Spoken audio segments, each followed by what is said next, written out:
Hello and welcome to the Overton Audios podcast. My name's Connor Chadwick, And I'm Daniel Patton. and on today's podcast, I'll be discussing with Daniel here about the latest Northern Doctor volume on Overton Audios. And later in the podcast, Connor's going to be talking with Jed T.E, Rhodes and Jacki Smith on the new Philosophical and Blonde Doctor minisode. Indeed, indeed. So, sweet Daniel, how have you been? Things have been up and down, honestly. Busy. Very busy, which actually brings me swiftly along to what I need to say. Yes, indeed, indeed. We thought it'd be easier to mention this now rather than a little bit later. Do it first thing, right off the bat. But sweet Daniel, you have something to say about your future on the podcast, don't you? Yes, my future on the podcast is there is no future of me in this podcast. That was so depressingly said. I didn't mean for it to sound so depressing, but yeah, I am stepping down as co-host after this podcast. I've talked over, as you know, Connor, that life has been somewhat difficult the last couple of months for me. I've found a new job. Yes. That job doesn't lend a lot of availability for myself, and I have about 2 hours. It's still not as stressful as the other job before that one. Oh goodness, no, absolutely not. Whereas the other job was mentally consuming, this job isn't as mentally consuming, it's just very time consuming. Yeah. So I only have about maybe 2 hours every day I can sit down and do things on my computer before I have other things to do in my life, like Yes. just be with Anya and help around the house and stuff like that there. So I just feel that my schedule no longer aligns with yours to be able to get this podcast recorded sometimes. And for all the times that, and I feel bad for you because sometimes you record the podcast so late that you are scrambling together to get done and posted in time. Yeah. That's all my fault. No, so it's not even that. It's a case of that even recording this podcast that we're doing now, we're an hour late. Yeah. It's and it's because I'm scrambling with work calls, and then you've had something like you've like as we were setting up, something else came up that we had to pause for as well. We're in the state at the moment where, and this is something that's actually quite apt that we're going to be talking about the Northern Doctor volume, as not a lot of people. I can't say not a lot of people know this. I don't think anybody really knows this. But the cover art she made for these Northern Doctor volume, Yeah. that's coming out now. Next week is when the finale comes out as of recording. That is your final cover art of the year Yeah, those are my final covers. because you've just been so busy. Yeah, it's just been immense. Like I like the work I'm doing currently. It just doesn't let me a lot of time to do the Yeah. creative things, the things I want to be doing. So I've had to cut back on a lot of things because I want to get so much done.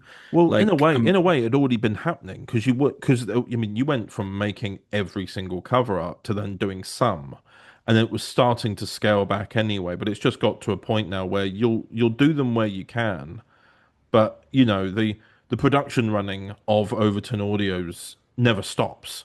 So we've now got to the end of the year of all the releases, and you're still busy. So as a result, the rest of this year will be cover arts made either by myself or Motion Idea Films. yeah. I think there is one cover made by Summer Visuals, but either way, you've got so many. Like, I mean, there's something we were talking about earlier. When you had left the podcast before, that was because you were getting married. Yeah. But And and then you came back on a temporary basis.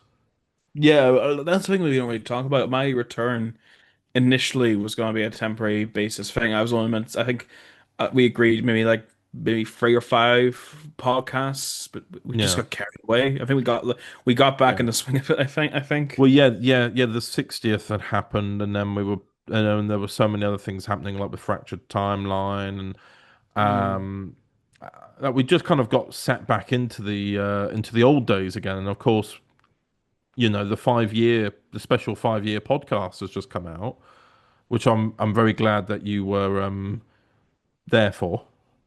Yes, same here. Like when we were talking about my departure, like we've been talking about it for a few months. Like so I just been telling you for a while. I've been struggling to find the time to do things, and I Yeah. think you could tell it's like, is he stepping back from the podcast again? Is he doing it again?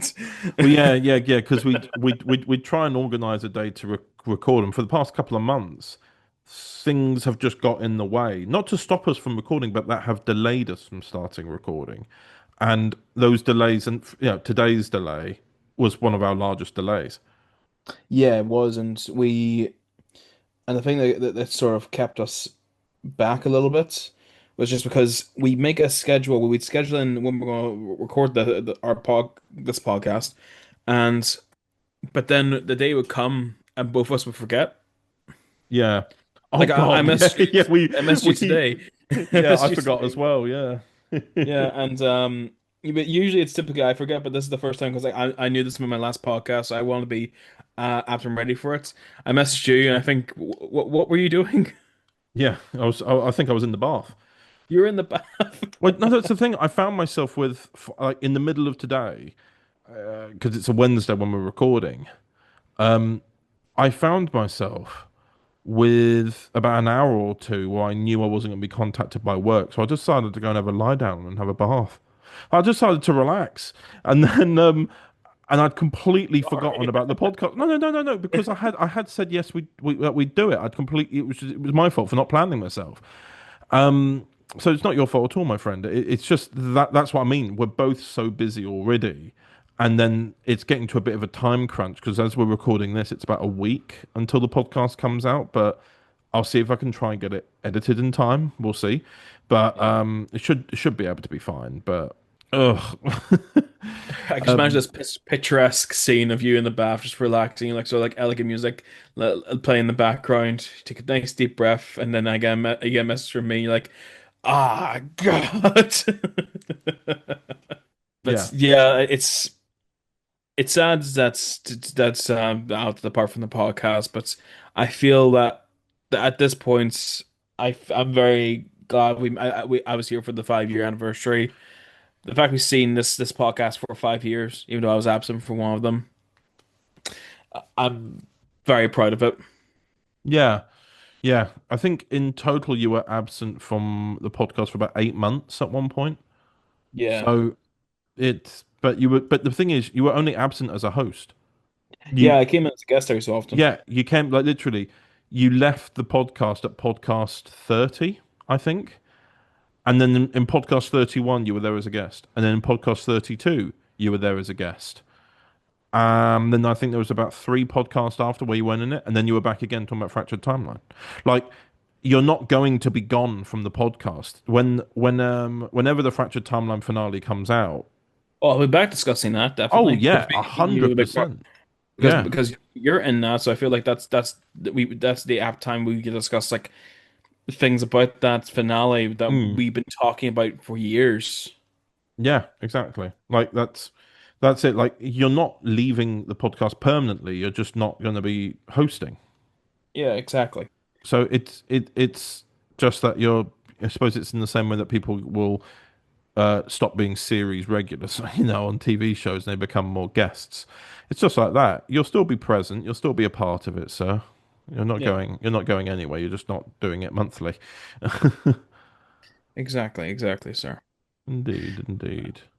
But like, it's nice when they just like because it's just I think the adjustment period afterwards I think is going to be a bit weird. I think because we won't go into the future of the podcast. I don't think it's a time to go into the future. What's happening after this podcast? But at the moment, it feels very poignant at this moment of time. Don't you think? Yeah, yeah. It's something. It does make you sort of curious about where the podcast could go next because I have been toying with different ideas of how the podcast could go. Like, is it just going to be me and me talking to different people, but ultimately still just me talking? Is it just going to be me at the beginning and the end and then doing the comments? Or would that be boring? I know that we have plans for the rest of this year, which is the plan to have guest hosts with me. Yeah, Guest hosts that relate to the specific releases that are coming out. Um, so, for example, like next month's podcast will be about Torchwood World at War. So we'll have a guest host there who was in Torchwood World at War, so I can talk to them about it as well as have them involved. Just a nice yeah, little thing to do. precisely. And I think I think it keeps things fresher as well. Like every podcast, there's just something newer about it that's will keep it more, I think, more engaging potentially. Yeah.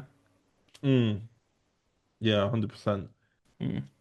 But also, speaking of poignant things, are like Poignant as Grief came out last month. Oh, yes, it Oh, did. It did. the philosophical and Blonde Doctor not audio. Sorry, it's a live action It is a minisode, live action. Yes, it is. which came as a surprise to both of us as Indeed, well. indeed. It was a big surprise for us.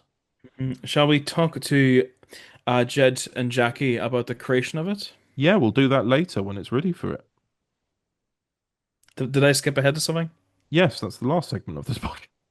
This is, Oh, I yeah, jumped to say, well, what is happening with me today? I know. Oh We've got to talk about the Northern God. Doctor volume yet, but I'm then such again, I thought you were going to go. I was waiting for you to go into the segue of speaking of last appearances. Let's talk about the last Northern Doctor volume.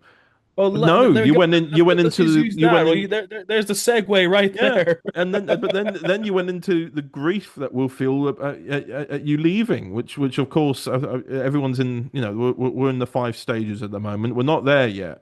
We're not there yet. I jumped. I'm gonna keep that in. I'm gonna keep that in purely to showcase how busy we are that we've lost track of where we are in the podcast. And also just because it'd be interesting as how to look back on this. Oh yes, indeed. Anyway, shall we go and talk about the Northern Doctor volume? Play the trailer for Annihilations.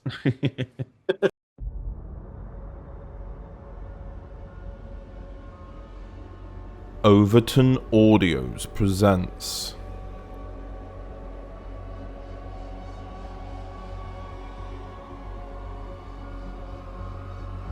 You don't have to do that. What, sir? That, calling me sir. Sir, what else am I supposed to call you? Call me the Doctor. Are you serious? Why would I not be? No one is called the Doctor. Sounds made up. I suppose everything is made up. Are you all slaves? Yes, sir. And I think you are now too, sir. Yes, these slave masters. I need to look into this situation. What's that sound, sir? It's the Wern. They're coming. We're being followed. He's coming. Who's coming? My son Tyrant. We must protect our Happy Mally, my Pora. Those with us, and those yet to come. Did the Jolly Una give you more on what's following us? They have nowhere to run. The glory of capture belongs to Scarlord the Sontaran. Could it be Nick Hammond? Once a question is answered, more questions are always raised shortly after. The Master. I'm glad to meet your acquaintance, Captain. So this is... Our first meeting. 60 seconds until signal completion. Daleks. The Daleks are one of the most dangerous species in the entire universe. You are now a prisoner of the Daleks! I believe you're right. Doctor Who, The Northern Doctor Adventures, Annihilation, coming the 24th of May, 2025 at 12 p.m.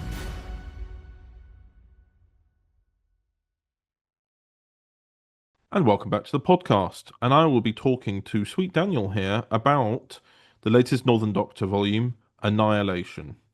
And not about the philosophical and Blonde Doctor live action. Not yet, but that will be happening. I jumped the shark. Oh, sir. So the first thing I have to say is thank you for coming up with the volume name. Oh yeah, that's right. Originally it was just going to be called the final volume, wasn't it, or volume 3? It was it was called just the Further Adventures 2 at first, because obviously we did Machination, which was the remake of season 1 of Nathan's original fan films. Then this other one was set between this next volume that came out last year was called The Further Adventures because it was set in between series 2 and 3. Yeah, I have no idea if you heard that car beep outside. I did not hear it. Thank goodness for that. I've had to have all But my doors open because of how hot it's been, and so sorry. it's remarkable. I realize, so I know I've gone off subject, but like I find it remarkable in that case how well glazed my windows are because I don't hear any of these noises when the door's closed. Yeah, exactly. I can hear everyone. I'm on the fourth floor, and I can hear everyone. And because of you've been to mine, you know how echoey that courtyard is down there. Oh, it can be very echoey. It can be Yeah. you hear absolutely everything that goes on downstairs and what everyone's up to. Bit Yeah. concerning sometimes. Oh, very much so. But But so yeah, yeah, anyway, back to the subject matter. So the Further Adventures was called that because of it being the further stories set in the series 2 era. Um, but we then sort of sat on it. Didn't I was talking to you about it, and I couldn't figure out a name for it because I don't think the Further Adventures 2 really did it justice. And you said, why don't we go back to one word? Because there was machination. You even came up with a name that the second volume should have been called, which was something like continuation or something. yeah, Like machination, continuation, and then annihilation. yeah. But yeah, and you come up with Annihilation because of all the stuff that's in it, and because this volume is packed. There's a lot of big stories in it. There's the Master, there's the Saruman, there's the Daleks. Well, In yeah, one volume. I know. Yeah, well, if you go over it, it's actually got four of the biggest villains. We start off with a niche one with the Wirren. But that I mean, you've got to remember that these were all written like 2 to 3 years ago. Yeah. 3 out of 5 of them were written by Eamon Longman. And that was just after he'd written his episode for the Further Adventures as well. He then just wrote 3 episodes. And his favorite villain are the Wirrens, so of course he put the Wirren in it. Then he had watched the second Avatar movie and got really inspired by the new. I think it was a water-based race in the Avatar Yeah, it was the movie. way of water. It was like the sort of the water Yeah. tribes of I completely forgot about the film, I'll be honest with No, you. that's fine. But he got really inspired by that and wrote Of Oceans and Stars, and that stars a Sontaran as well. Um, Oh. there's a Sontaran chasing down the Doctor and the companion Abby, and so there's a Sontaran in that one. And then you go as you've mentioned, episode 3 is the Master, episode 4 are the Cybermen, and episode 5 are the Daleks. And a little fun bit of trivia for people. Master of Destiny, which is the third episode featuring the Master, that wasn't supposed to be in Volume 3 originally. Really? No, it wasn't supposed to be. What was the original plan for it? So I actually got the episodes around the wrong way. Oh, really? Yeah, there was an episode in the second volume of the Northern Doctor stuff that was supposed to be in volume 3, but the Master story was supposed to be the finale of the second volume. Oh, okay. But last year, I think. No, it wasn't last year. It was, oh my God.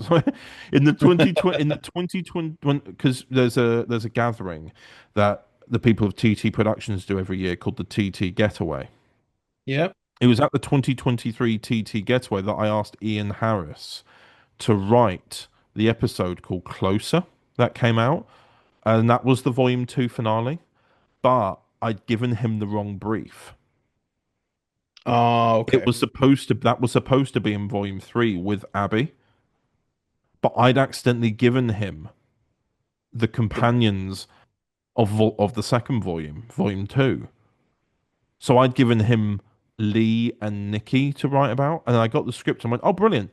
And it was only when I looked at the schedule did I realize, "Oh my God, he's written the finale of volume 2."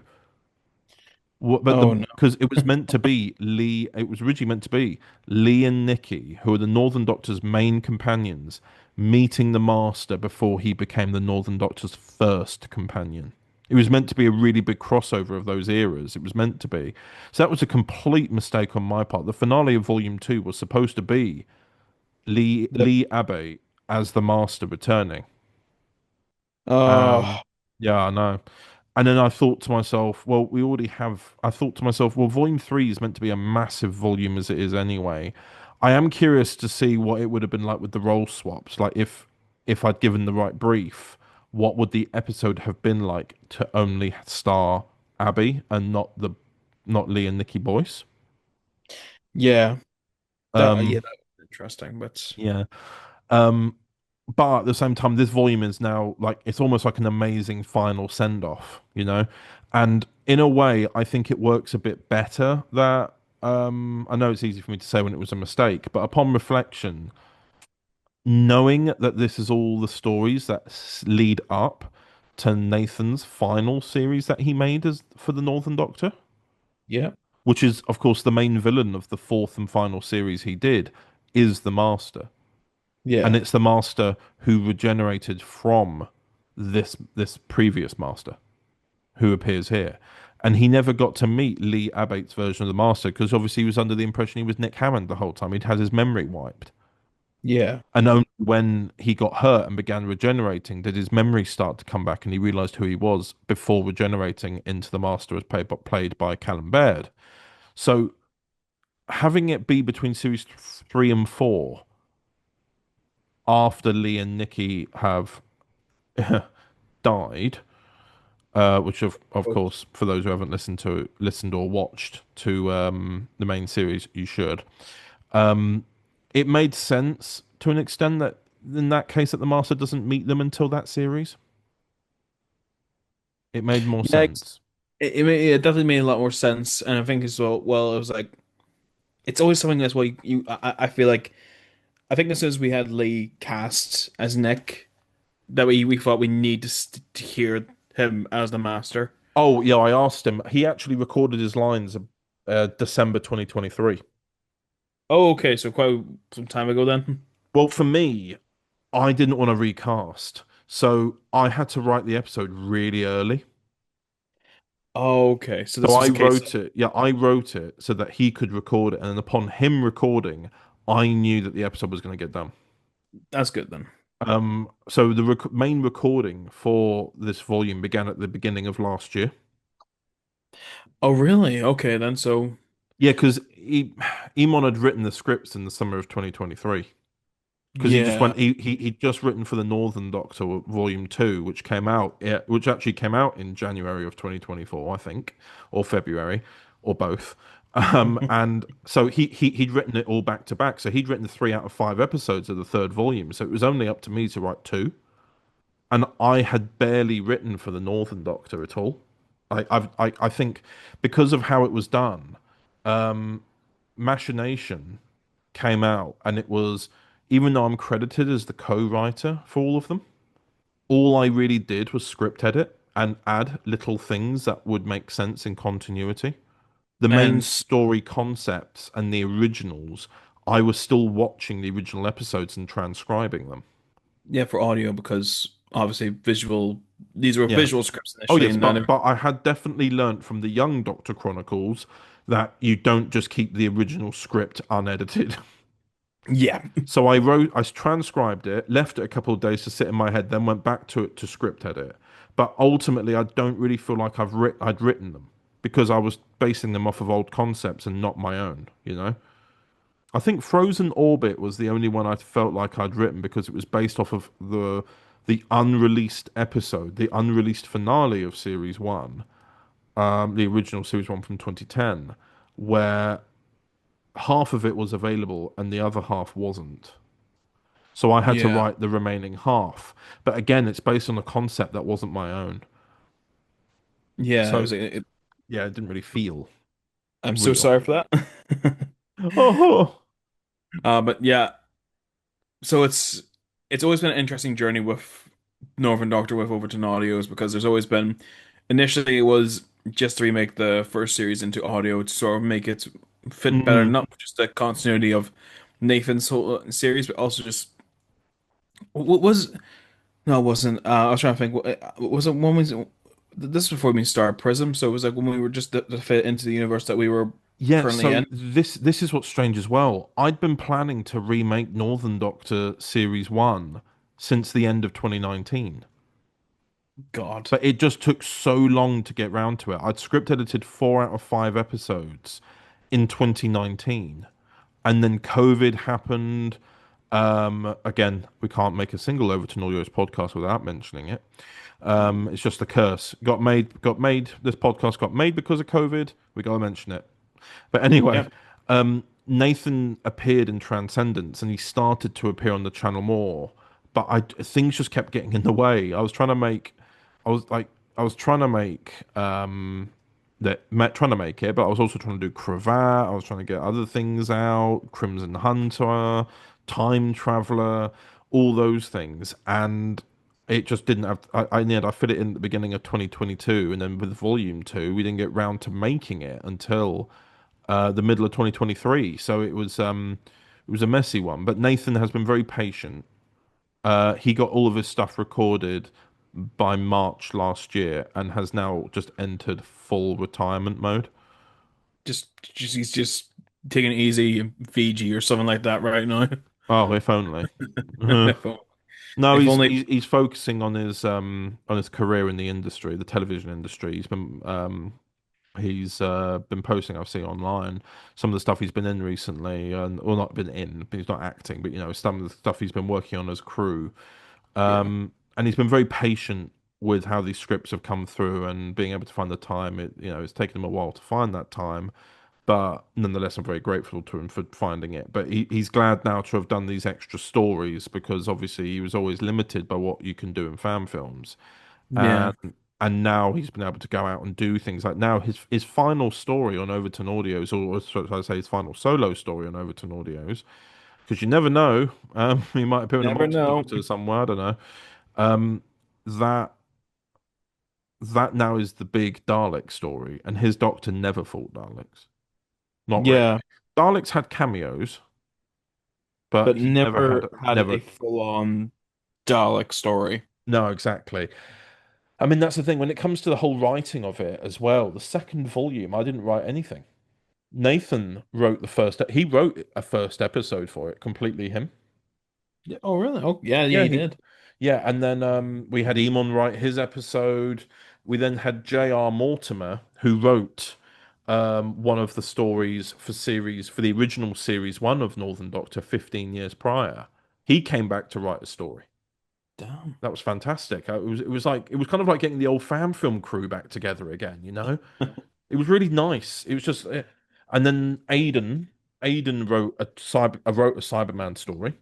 He wrote Yeah. that, and I remember I was script editing that episode um when I asked Ian to write closer, and then that's probably why I got the volumes mixed up, was because I was Definitely. script editing the Further Adventures episode that Aidan had written.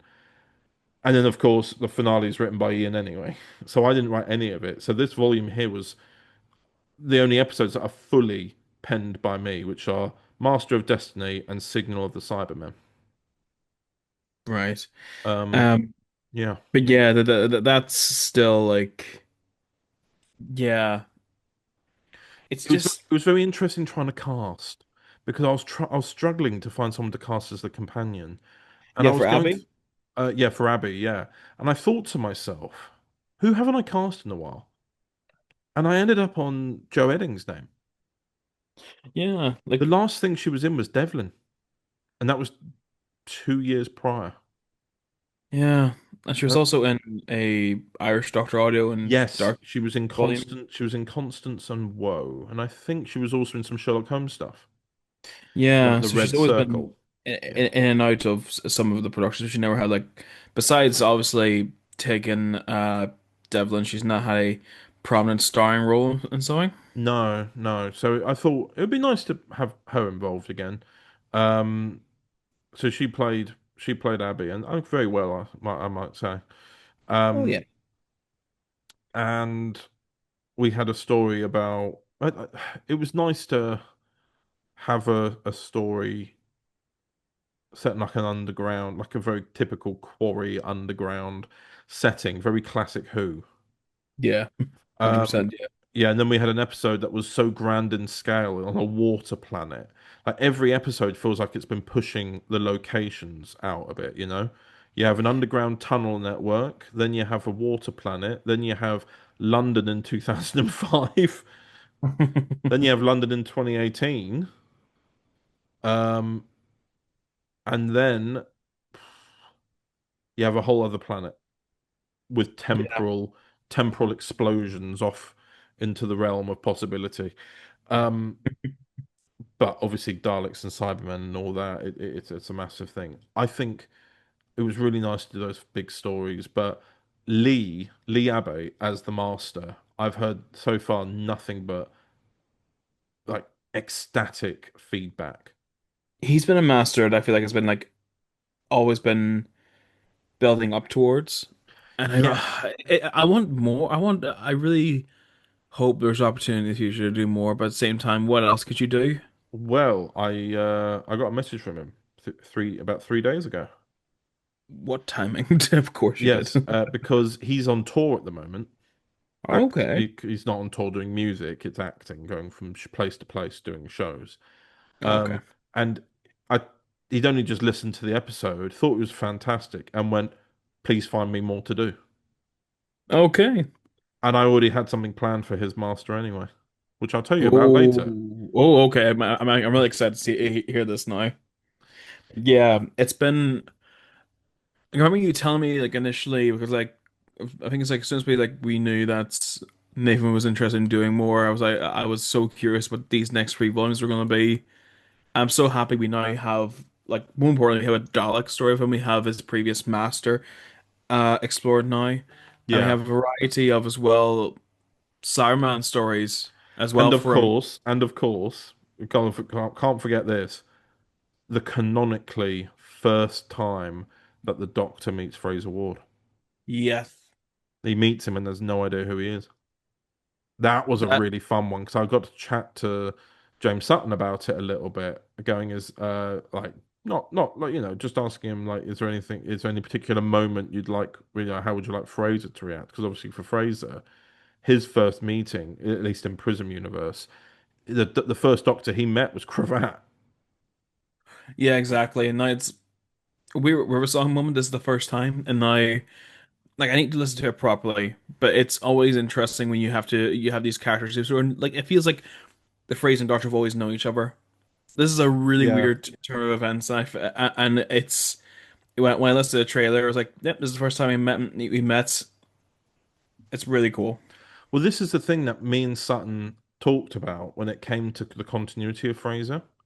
Yeah, If it wasn't for the Nexus event stuff we had to do when we split universes, the Fraser wouldn't have met the Doctor until this story.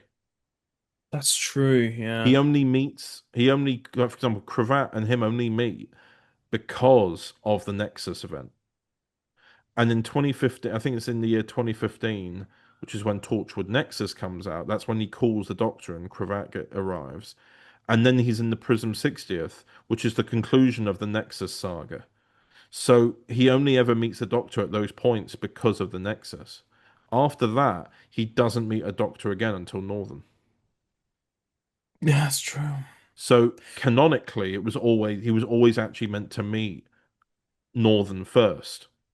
But obviously, I like the fact that things still sort of stayed on some sort of track. Yeah, even like when you're talking about multiversal Nexus shenanigans. Exactly. That's the only reason it happened differently. Yeah, the But Nexus. yeah, exactly. So it was nice, and it was nice having their dynamic because it's almost like doing a River song, you know? Yeah. Because Well, the Fraser knows enough about the Doctor to be able to be kind of casual and trustworthy and trusting with him. Meanwhile, the Doctor's like, and he's not even calling him Fraser, just calls him Captain Ward. yeah. There's no kind of friendliness there yet.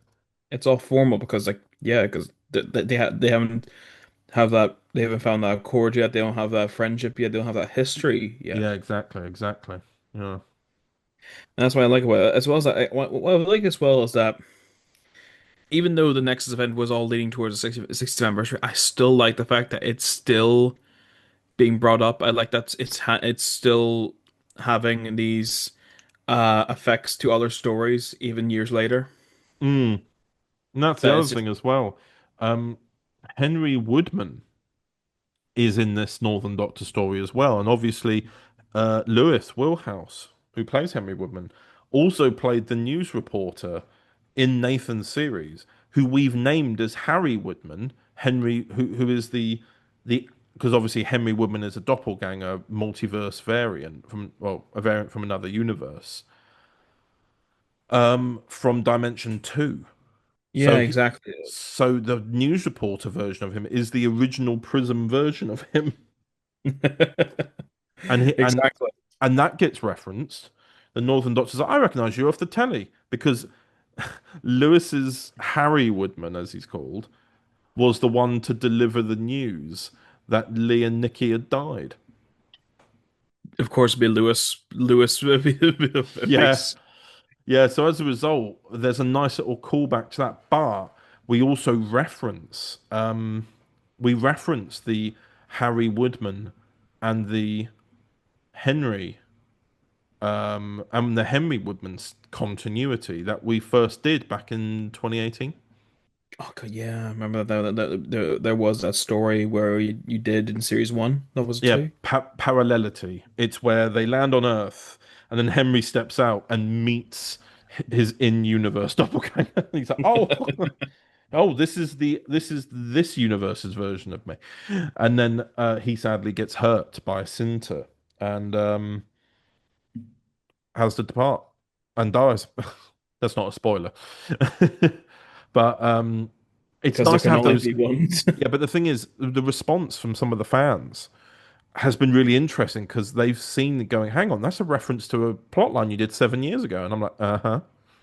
Yes, I do not forget the continuity. Um, No matter how much you may try. yes, indeed. But yeah, so then the finale is such a lovely classic Dalek story. Yeah, exactly. And And it's yeah, it's it's so nice to lovely. finally have that with Nathan. Yes, exactly, exactly. But what has also been really interesting to think about is that in this volume, all of these stories, realistically, are the earliest Prism stories with these things. Oh, that's true.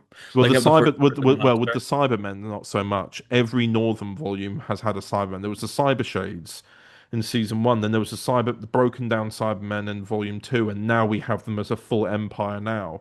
Daleks. This is the earliest we've seen Prism Daleks in the Yeah, timeline. The Master. We've now had the earliest Prism Master. exactly. It considering that it's an ending, it's also an origin for many of those things, and that's what's been really fascinating to explore. I don't intend on explaining beyond, but I think further back on that. Yeah, Like they are. You know what I mean? Like they are there. That is them. There is nothing like, more about how they who their last body was. I'm not connecting it to the show. yeah, exactly. And the people do talk about the other Doctor from Nathan's fan film series. From Oh the fan. well, I mean, that's the thing. I have had answers for that. I spoke to him recently. Oh, really? Yeah, Care he's to? Oh yeah, I can just say it. He's not happy to return, but he doesn't mind short trips being done.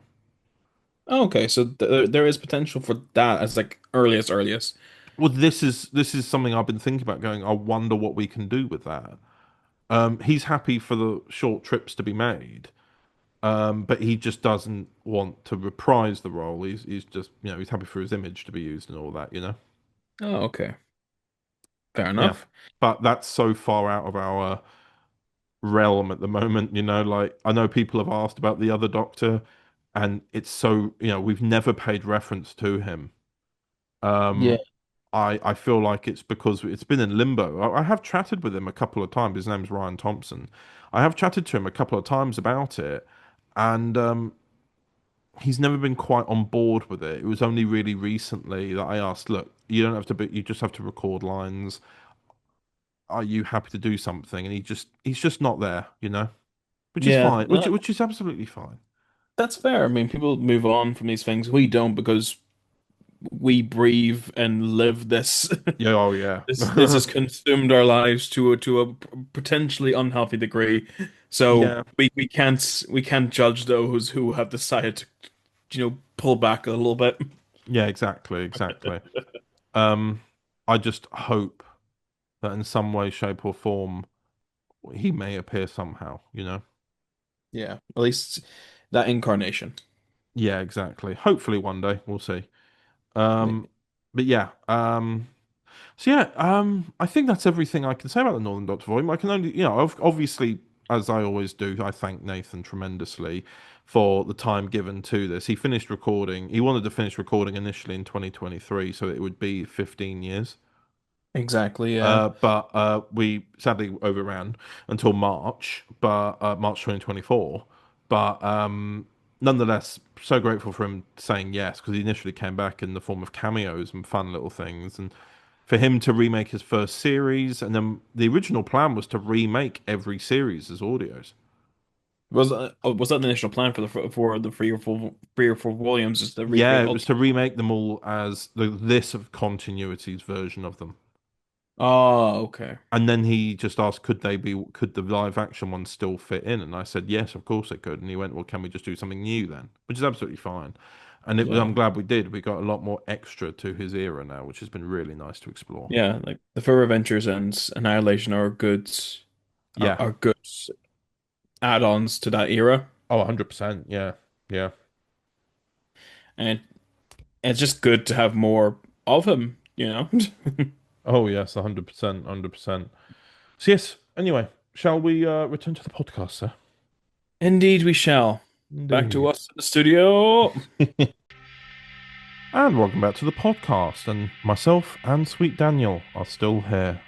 Until the end. Indeed, indeed. Sorry for being depressing. I'm leaving, so I've got to bring in the emotion, you know?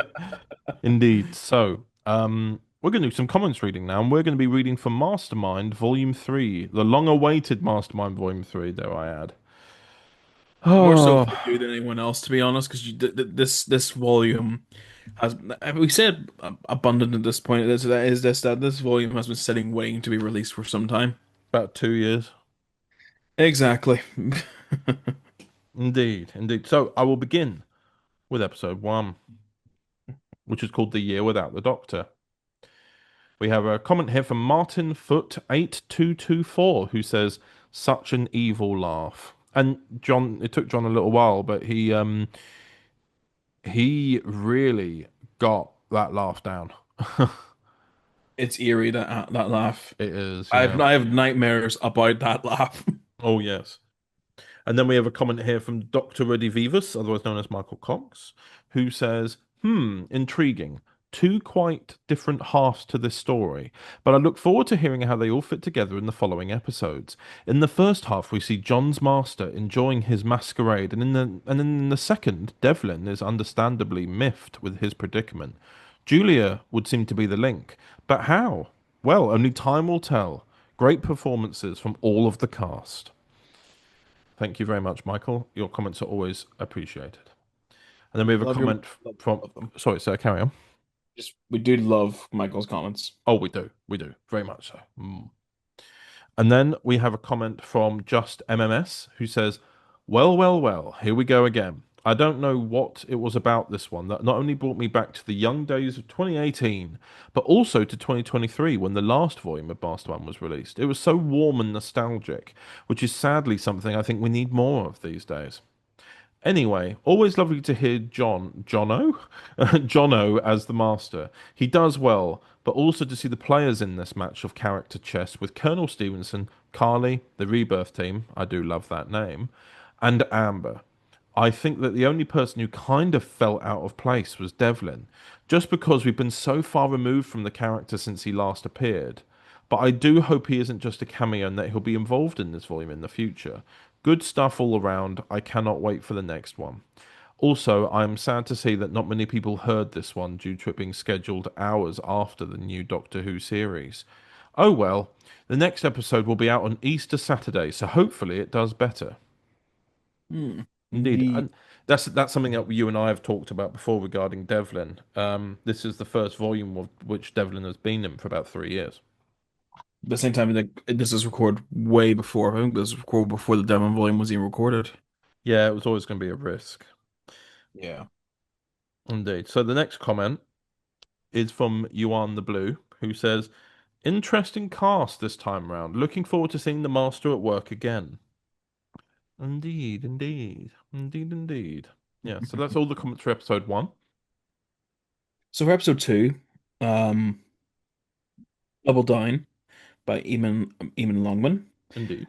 We have You on the Blue saying when the very phrase timey-wimey makes it into the recording, I know things are going to be a little bit confusing, but sort of self out. This has been a real treat so far. That is good. Then we have Michael Cox, who we always You're love. reading episode three, not episode two. I'm so free. Oh Jesus, I am here episode three. Why am I reading episode three?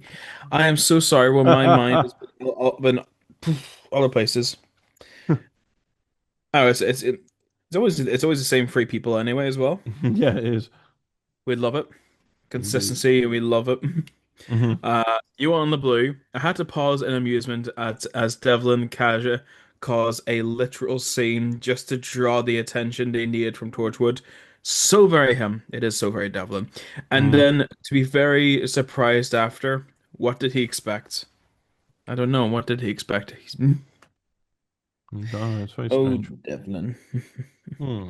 Then we have Michael Cox. So episode two was has unpacked more details about what is going on, which is good, but it left me here with more questions, which is also good. A mark of great storytelling. This is a slow build, with John's master would likely described as delicious. Oh. Mm, Mm. delish. Um, if anyone knows that reference, Yeah. Well, uh, if yeah, it's the literal definition of if you know, you know. if you know, you know. um, just MMS. Is that Thomas A. James? It is. It is Thomas A. James. Um, good stuff yet again, it seems. This episode was really good, converging of the key players in this game. The Tommy and Master, Amber and Carly, Tommy and Lizzie, and of course, Julia and Henry with Devlin. Didn't realize Tommy was in the story twice. I Oh, actually I can't wait for what comes next. I do hope every character gets a good moment of time with each other with the next episode, with the next episodes. However, my main drag with the story is Devlin, not the character being here, just more the way he's being written. It feels like he's trying to be funny for fall breaking as he did in his series, but I don't know. I don't think it fits in as much with the series with its a different tone. Hopefully the breaks are minimal, but yeah, say this is my only disadvantage with it so far. Episode 3, here we come. that's something I've been very thoughtful of since the comment was written. Um, this series isn't a Devlin series, and admittedly, listening back to it, 'cause it was written, these scripts were written about 4 years, nearly 4 years ago now, but were Yeah. recorded in 2022, around when Devlin Volume 1 was being made. So he's been written as if he's in his Devlin volume. Yeah, exactly. There is one or two times where he breaks the fourth wall in this episode, and he actually he mentions the writer by name. Oh, yeah. Were But those ad libs or were those actually in the script? I can't remember. Oh, it was that long ago, to be fair. Yeah, But it could be either. But either way, it's a fair point, I think. exactly. So, shall I move on to episode 3, my friend? Yes, I shall. I shall. So double down. I shall repeat the comments that you were reading as well, just for the sake of being a completionist. So we have a comment here from Yuan the Blue who said, when the very phrase timey-wimey makes it into a recording, I know things are going to be a little bit confusing, but sort itself out. This has been a real treat so far. Then we have a comment from Just MMS who says, overall, I liked this episode, but I think I was a bit confused by the placements of where the characters were in the story.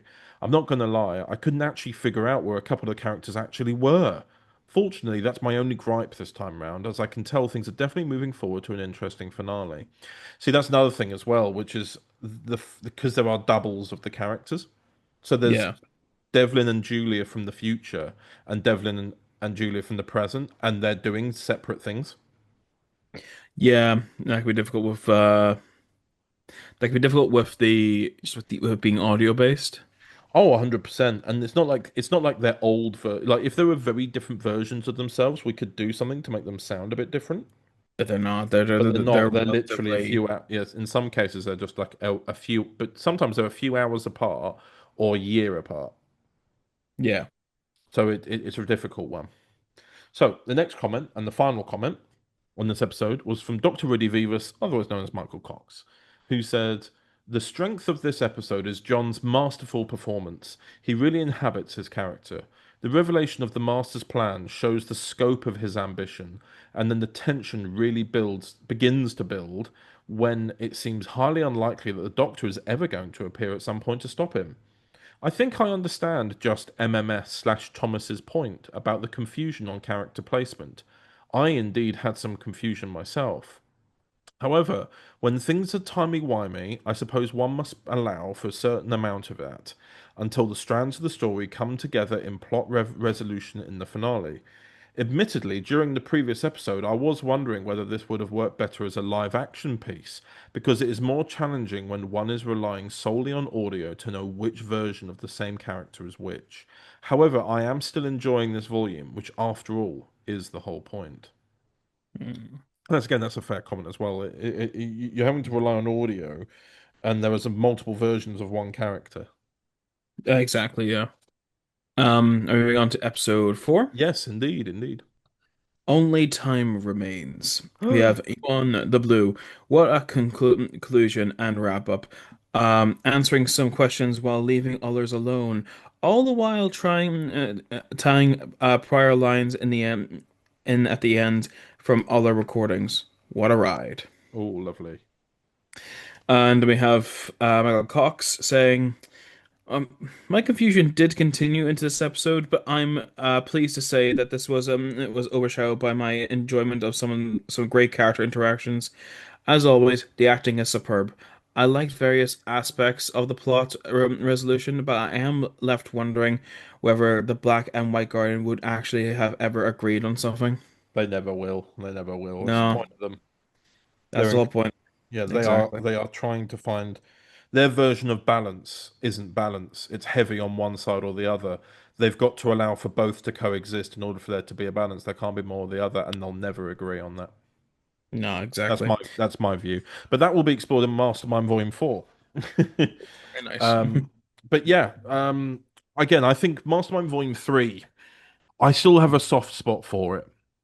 But I definitely think it's a volume that is a product of the time when we made it.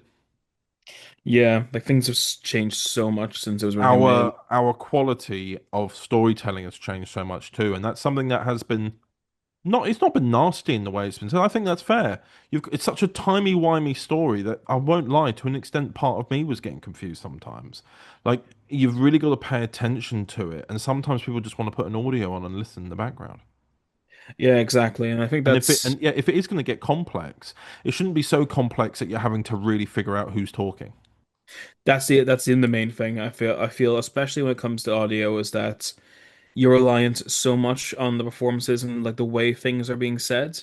Yeah, But if there's two of the same character, it's yeah, nearly impossible to distinguish the two unless there's something added to the vocal performance or added to as an effect to it. exactly, exactly. So I take all that on board, though. I'm not offended by any of it. I'm obviously it's disheartening that it wasn't clear, but I'd rather people be honest about it, so I learn from it. Yeah. Um, and of course, the next I have actually looked ahead, obviously, at the next volume of Mastermind, which is fully recorded and actually double checked, and that it isn't one big serial, and it isn't very timey-wimey. It's individual stories based in the aftermath of the end of Mastermind Volume 4, which was the Master being captured by the Guardians of Time. But it's not like how Volume 3 was here. Oh, very nice then. So it's more episodic rather than serial. Yes, yeah, oh yeah, 100%. Individual stories, all with a running theme or an arc. And it's the last volume that involves John's Master. Before we go on to, well, it's not exactly a spoiler, but at the end of Multiversal Recovery, when Cravat's been aged up, he's been called to the Master's trial, and the Guardians of Time are present. So I think we all know where this is headed.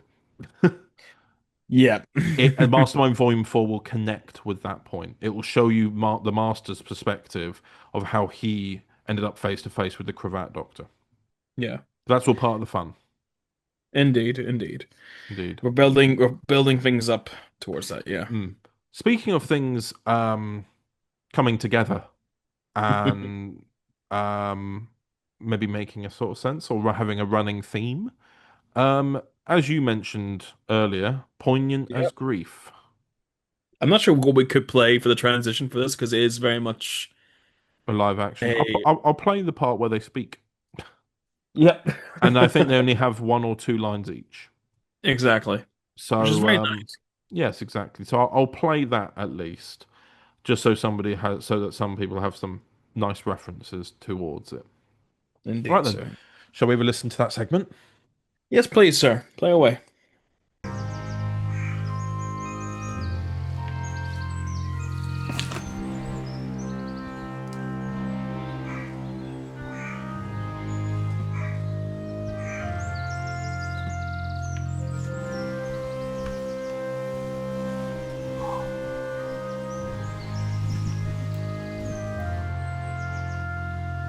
I really tried my best. I really did.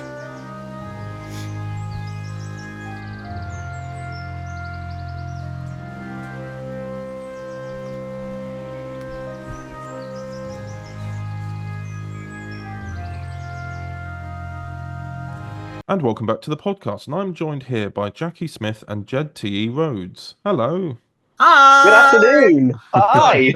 Been so long. Hi! Indeed, indeed. How are you both? I'm doing pretty good. I'm still riding the high of my trip to Hull, if I'm being honest. Mm, It was, well, you'll hear more about that later, but it was quite a healing experience, as it were, being in the company of some wonderful friends. that's Um, great. I'm yeah. I'm tired. I have so part of my job is like doing things like making arts magazines, and so basically I spent most of today messing around with Adobe InDesign and trying not to hate it. I use InDesign a lot for my job. You have to learn to love it. Oh no, the thing is, I've never learned to love it. I hate it so much. I hate it. I hate it. Yeah. Oh God, Adobe, why must you be so ubiquitous that I have to use you for everything? God. Oh no. Oh no. Oh dear. Are you using it to what are you using it to like make like We're making the arts magazine with it, so it's a oh case of yes. so Yeah. somebody else created the guy who was in post before me created the template for the magazine. So all I do is I go in, delete bits he created, put new bits in, copy bits, paste bits, put text boxes in. It's Text not boxes and objects, like the little boxes with the crosses in it. You drop them in. all Text. that Yeah. nonsense. And you know what? I love my job. Yeah. I do. I don't necessarily love the technology of my job. Fair. But then I don't think anybody loves the technology of their job, really. No. But no. Speaking as someone who works for the NHS, I can definitely relate to that. I mean, are you still using like typewriters and big cardboard filing cabinets in the NHS? I mean, the big offices are, but for my job as a technician, we're using these naff like computer touchscreen things that freeze pretty much every like 10 to 15 minutes and have frequent connection issues because all the systems are connected to stuff in America. Wait. So does that mean that every so often you'll just hear the dial-up tone going? I mean, you know, the NHS. I don't know how behind the NHS's technology. Have you upgraded to the BBC Micro yet? When we have enough money, we've got a savings pot. Once we crack open the glass jar, then maybe we'll be able to afford. It's all about budgeting. It's all about budgeting. Beautiful. Yeah. No, it's funny. It's funny you talk about like InDesign and magazines because about a month or so ago, I was considering going. Oh, I'd love to do something like a little magazine thing about Overton Audios and collaborations. But then I thought, do I really want to give myself more work? Oh yeah, like my boyfriend's fanzine because he's doing a yeah. No, I saw that. Yeah, fanzine. Yeah, I saw that, and that's what made me think of it as well. Like going, oh yeah, because I was thinking about whether or not to do it because I saw that there's an old fan film series called Time Agent that's been coming back recently, And yeah, I found the Time Agent magazine online. I read it and went, God, I remember this when I was like 12 or something when this was coming out, and I remember how I felt do it. I felt reading that. Do I make one for Overton Audios and I just transcribe the podcasts and make them into that? And I thought that's just more work at the moment. If I either give up the podcast, the podcast and do the magazine, or just do what I'm doing already. Yeah, and like I'm not being funny, but like you've got your hand in like 3 separate Doctor Who YouTube channels, mate. You kind of like I don't want to. You're spread thin. You're spread thin. Yeah, I want to have a break at some point. I would like. I mean, the thing is, like transcripts on YouTube. Like when YouTube does transcripts, you can actually copy the transcript. It's a bit naff. Like, you can like copy the whole transcript, and then when you copy the transcript, that helps when you're cutting it down and stuff. Because I've had to do that for work a couple of times. That doesn't make it infallible. It's still a no. I was thinking about doing something, trying to get the transcript and then run it through Grammarly or something like that, and then see if it picks up and goes, "What's this?" And I go, "Okay," rather than me having to sit through and read the pages. Well, the problem with a YouTube transcript, though, is that with a YouTube transcript, sorry, listeners, you're all getting to listen to me mansplain YouTube. It's fine, it's fine. But no, the problem with the YouTube transcript is it doesn't bother like separating out the lines. So, like on any given line, it might be 3 different people talking if there were that many words there. No, that's true. That's true. You'd end up with one big monologue where it seems like one person talking to themselves. No. I mean, at work, I've started, and I don't know if this will be a controversial thing to say, but it's certainly not trying to replace the person. It's saving me time at work, which is I use Google Meets with work, and I've been using, for example, the Google Gemini, which is their AI system, to transcribe what and turn it into tasks for me, so I don't have to keep writing down and stuff like that. And it does really good at deciding and knowing who's talking. I mean, the thing is, like, I speaking as somebody who's like big into the debate about AI, like it's a constant conversation. Like, leaving aside the obvious like environmental concerns, because like AI is horrible for the environment, like awful thing. But like, see, I hate AI when it does things like take creative jobs and take jobs that like people are already doing. But like, in my work, for example, there is nobody to transcribe Zoom meetings or transcribe Google meetings or transcribe like Teams meetings. There's nobody doing that job. There's just, I mean, I used to be the guy taking notes in meetings, and you know what? It wasn't necessarily my job. They just asked me to do it. And that's the kind of job where you think, yeah, no, you know what? Yeah, give that one to a computer. That'd be swell. I'd love to give that to a computer.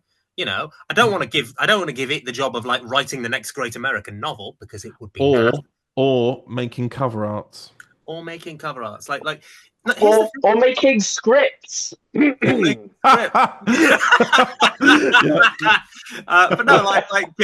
look, here's the thing. Like, I've taken the piss out of using AI in the stuff that I've written before, because, like, from a creative perspective, it's just kind of shit. But like, there are probably uses for it. Like, like in theory, like, assuming you could get the ethics right, the technology, it's a limit of imagination to say that there is absolutely no way the technology can be used in a creative setting. But the problem is the people in like suits and stuff don't want to use it as like an augment for artists' abilities. They don't want to use it to replace people. Yeah, like the art. They don't want. They don't want to have to pay people, basically. No, that's exactly it. I mean, what is it? I heard this a year ago, but I don't know how far it's developed. I should really know. But I saw that they were using AI to create extras in the background now. No, so they don't have to create extras. No, but here's the thing. Like, they've been doing CGI extras for years. Right. No, there was a whole thing. I think, especially in stuff like the pandemic, like you'd end up with scenes where like they'd fill in the extra spots with just like CGI people.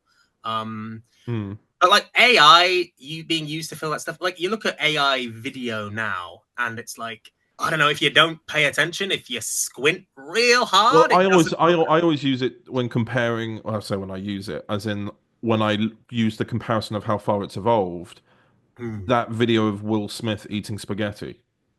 I've not seen that. There was one ages ago where his eyes are slowly moving around his head whilst he's eating spaghetti. That doesn't make sense. And then they did a new one of it, and you can't tell. Oh my God. And it's horrifying because you're like, the spaghetti actually, it sounds weird, a weird sentence to say out of context, but the spaghetti actually has some actual mass to it. Like, it isn't just random strings that's like rolling into itself. It's actually got its own individual strands, and it's so levelly detailed, and it's just horrifying how quickly it's learned. No, but the thing is, people sound surprised by this, but like, what you got to understand is that what I am looking at, for example, I am. So we are on a Zoom call, dear listeners, where I can actually see Connor and Jackie's lovely faces in all their slightly pixelated webcam glory. And what I will say is, I'm not actually looking at Connor or Jackie. I'm looking at pixels that a computer has interpreted to look like Connor and Jackie. So the idea that the computer no longer needs the original input to make the pixels look like Connor or Jackie, that's not actually that out there. Like, people have been imagining that technology for years. The problem is, like, in Star Trek, when you say, oh, here's the holodeck and you can make whatever the hell you want in the holodeck, right? People don't have money. Their lives and their livelihoods and their happiness don't depend on having money, you know? Like, if you knew that you could make art and you wouldn't have to worry about, like, surviving, it wouldn't matter so much. But the problem is, like, artists already struggle to find work. You know, in a world where you don't need to struggle to find work because you live in a goddamn post-scarcity space utopia, that's not a problem. You know, but the holodeck's horrifying if the holodeck's replacing real people's ability to make real stories. You know, that's a parable and a half to open. No, you've actually made me think about during the pandemic when the government weren't including freelancers under what? Oh, God, I can't believe I forgot what it was. Furlough? Yes. God. Yeah, so it can't have been that. It's been 5 years. How have I forgotten? But yeah, like, freelancers weren't included on furlough.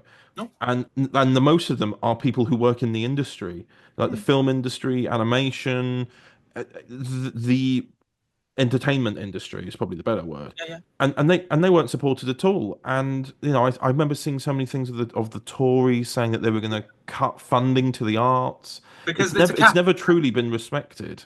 But that's the capitalist devaluation of the arts. So first and foremost, like, if we wanted to get political, which, you know, I'm totally down for getting political when we're on a Doctor Who podcast. That's totally my thing. Yeah. If we want to get political about it, devaluation of the arts is like a core right-wing thing, because the arts encourages thinking, the arts encourages questioning, the arts encourages, you know, rebellion of any sort. Yeah. Basically, right? You know, the arts has always been used to sort of look power square in the eye and go, blink, motherfucker. You know, which apologies for swearing, everybody, but the thing is, like, that's genuinely what the arts is for. And naturally, a bunch of, like, people who spent their teenage years doing questionable things to the heads of pigs will probably look at that. That's a reference. Yeah, a bunch of people who've, like, spent their teenage years doing that because they were so privileged that they could get away with that would probably rather there not be an arts industry, especially an arts industry that, you know, charitably, like, the arts have always been much more diverse and welcoming than, like, other fields, you know. So like, I don't think there's a coincidence there.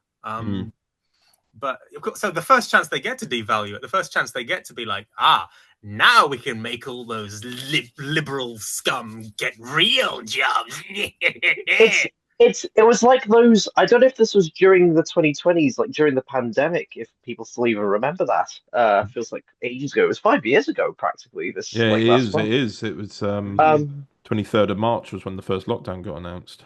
Christ. But there were these adverts that happened during the Boris Johnson tyranny, where, you know, this ballerina here, her future might be in IT. Like, there was a push to get people who are in the creative arts, like artists and dancers and performers, into computing. And I love programming as something worth studying. I'm fascinated by computers. I'm fascinated with logic puzzles and that side. If I had the spare time, I'd love to pursue that as maybe an extra thing to add to my skill set.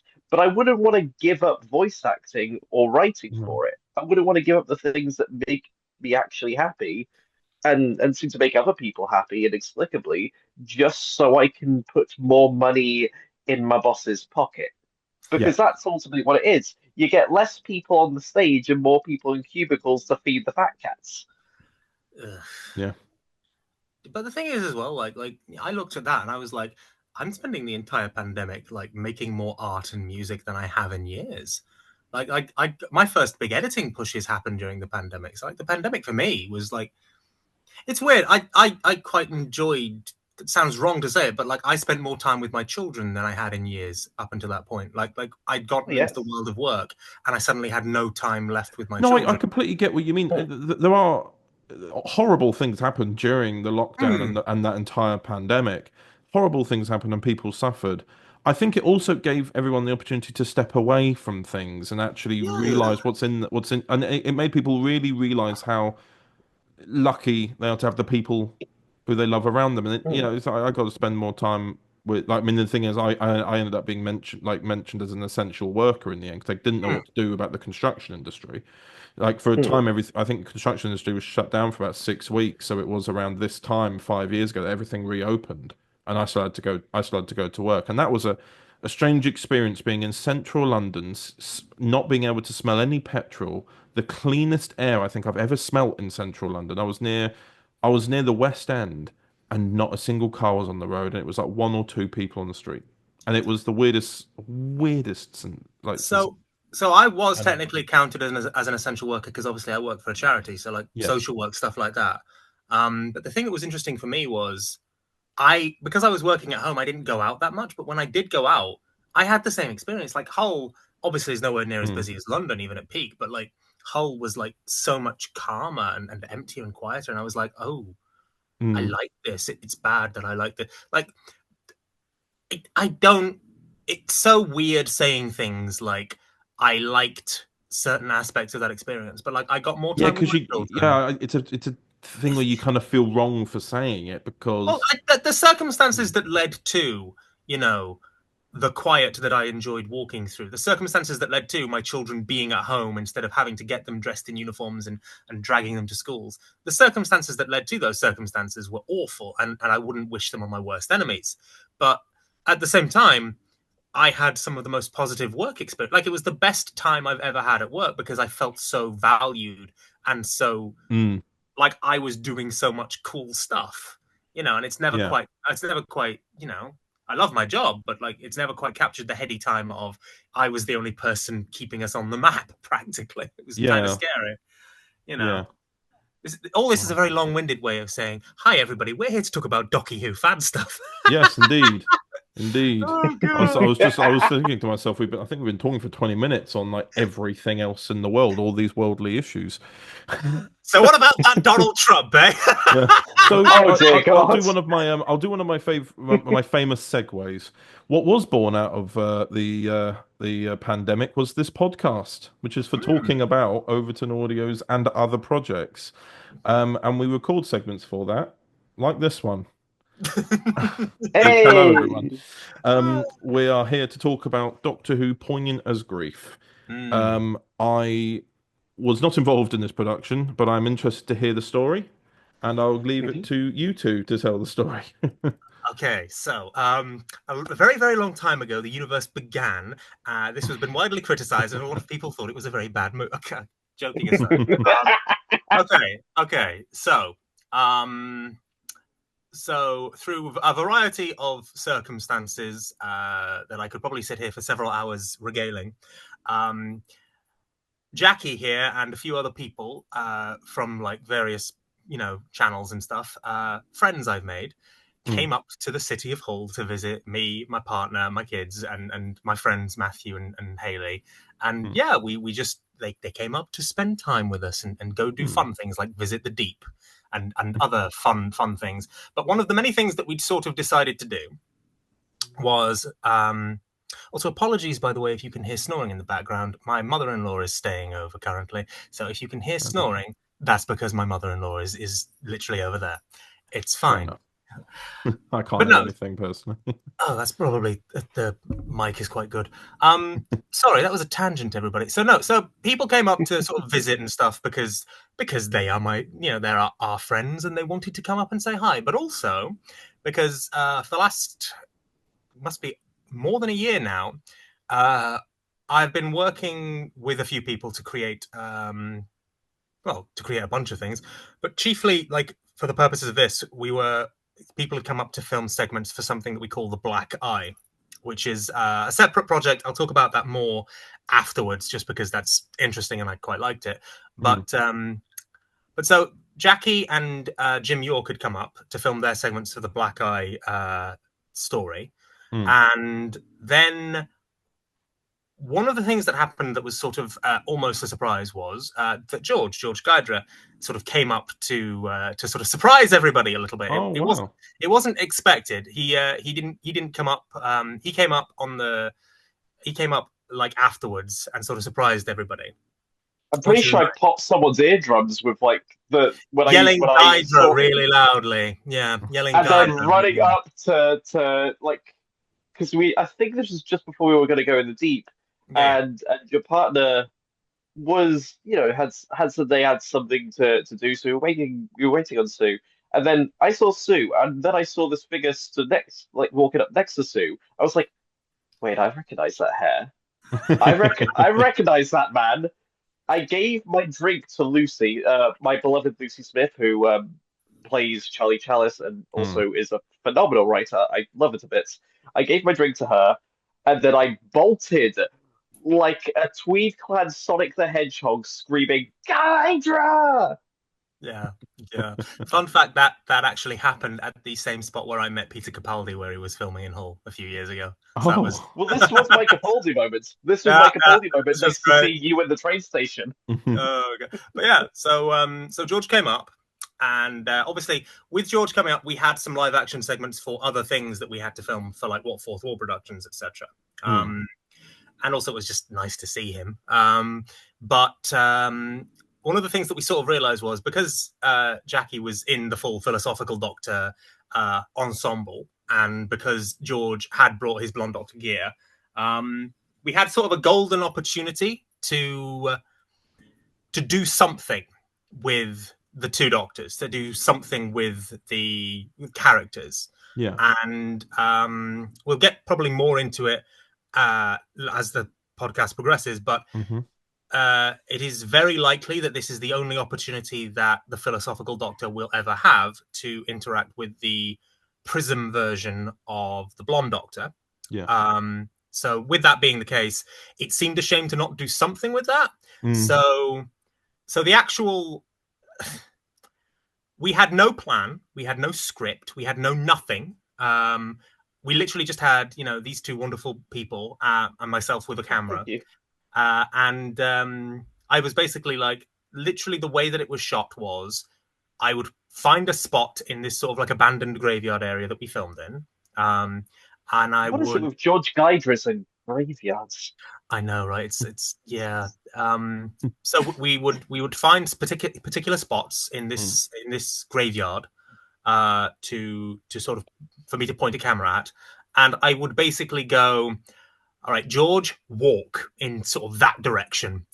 Jackie, come into shot and then stand, and shot by shot, idea by idea, emotion by emotion on the wonderful actors' faces, we built this sort of passing of the torch moment between these two Doctors, where it was about emotion, really. So I kind of want to describe it as art house Doctor Who fan filmmaking, because I was there basically saying, tap into these feelings. This is I was saying to Jackie, this is you talking to younger you. This is you wanting to comfort a version of yourself in great, emotional pain.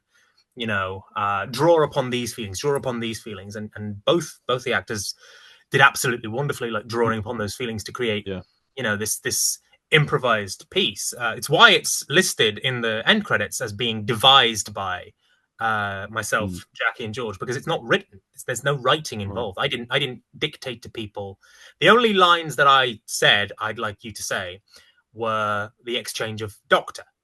Other than that, George improvised his line. There were no other lines really in that. I think I mentioned that it would be nice to have the final Tarana, because obviously that's Phil's catchphrase. But then, other than that, so much of it was down to these two actors basically being told, your characters are meeting. show me, improvise this.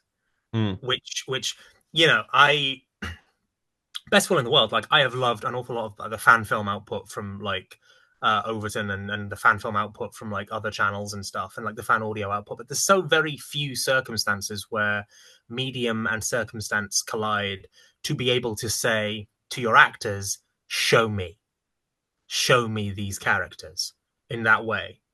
So it's really a unique experience, and one I was ridiculously fond of sort of helping happen. And I think it's wonderful to have had that moment of it's wonderful for multiple reasons. It's wonderful because obviously by virtue of Phil having been a gap that needed to be filled, no pun intended, by virtue of that, obviously the philosophical doctor hasn't been involved in so many of these big multi-doctor adventures. And I remember having a conversation with Jackie, actually, to the effect of, Phil, some stories with Phil have to be about establishing, that doctor's place in the line and having adventures which go back to previous doctors or go forward to new ones, because, that will help anchor that character.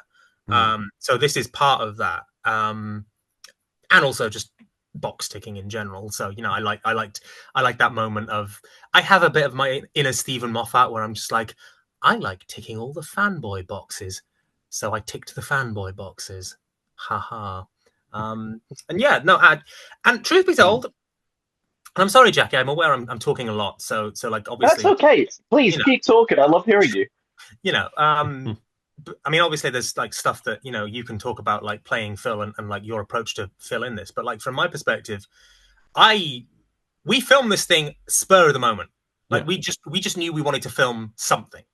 And Dan Patton, the wonderful Dan Patton, who is sort of in charge, like show running Phil. That's my understanding. That is technically I'm just looking at continuity. That's my part in it. So like, so he's obviously show running Phil. He's been very kind. He's had a lot of like, he's extended a lot of grace by allowing Phil to take part in the Black Eye event, and by sort of, he's been very forthcoming with like details about the character, which has been absolutely amazing and really helpful.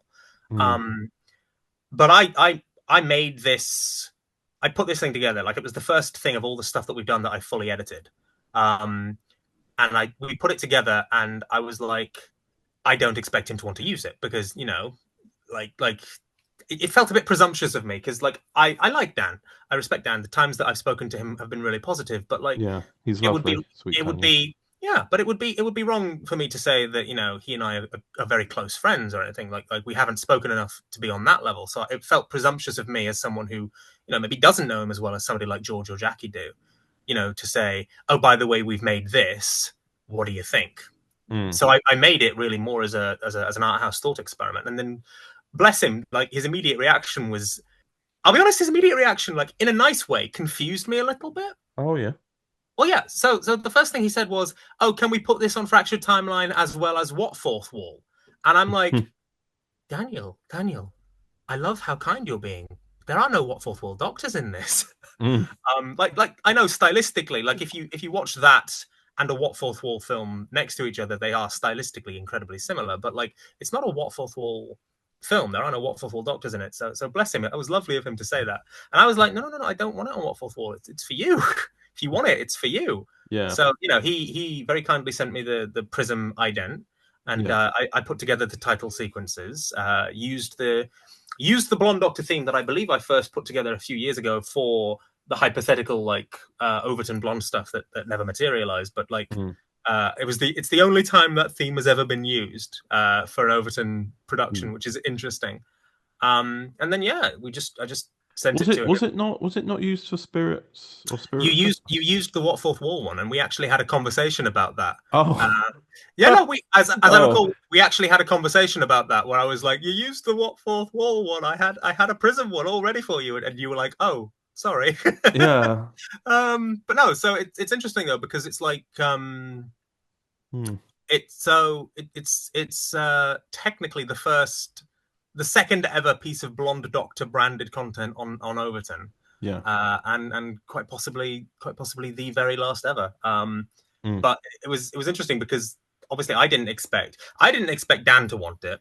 I didn't expect Dan to want to put it out anytime soon because it's got Phil in it. And obviously, Philosophical's proper debut has to wait until the Irish Doctor goes away. Oh, it's so sad. But you know, so I was kind of expecting it to sort of sit on a shelf proverbially for a while, and then the next thing I know, he's like, "Oh yeah, Connor wants to put it on Overton," and I'm like, "Okay, sure." You know, yeah. I mean, he reached out to me and showed me the draft, and went unexpected, but watch this, and I watched it. I watched it. I remember I was in the. I just started running a shower and was just about to get ready, and then I realised I'd left on the shower for 15 minutes because I'd watched it a couple of times. And I said, "Is this a Fractured Timeline exclusive?" He said it could be either. And when I was watching it, I realised that because of how the story goes, it can be viewed from both lenses, from the lenses of each Doctor. It like on Overton Audios, it can be viewed from the blonde Doctor lens. There's already been some content there anyway. Yeah. Phil's main home is on the Fractured Timeline YouTube channel. There'll be a later release like a re-release on Overton Audios at some point after that. But any new content will be there. So Dan was saying that when it gets uploaded to Fractured Timeline, more people will look at it from that lens as well. So we thought it would be interesting to release it on both at some point. And I was looking at it thinking, when do I have a free moment for this? Because obviously I'm insane with the schedule.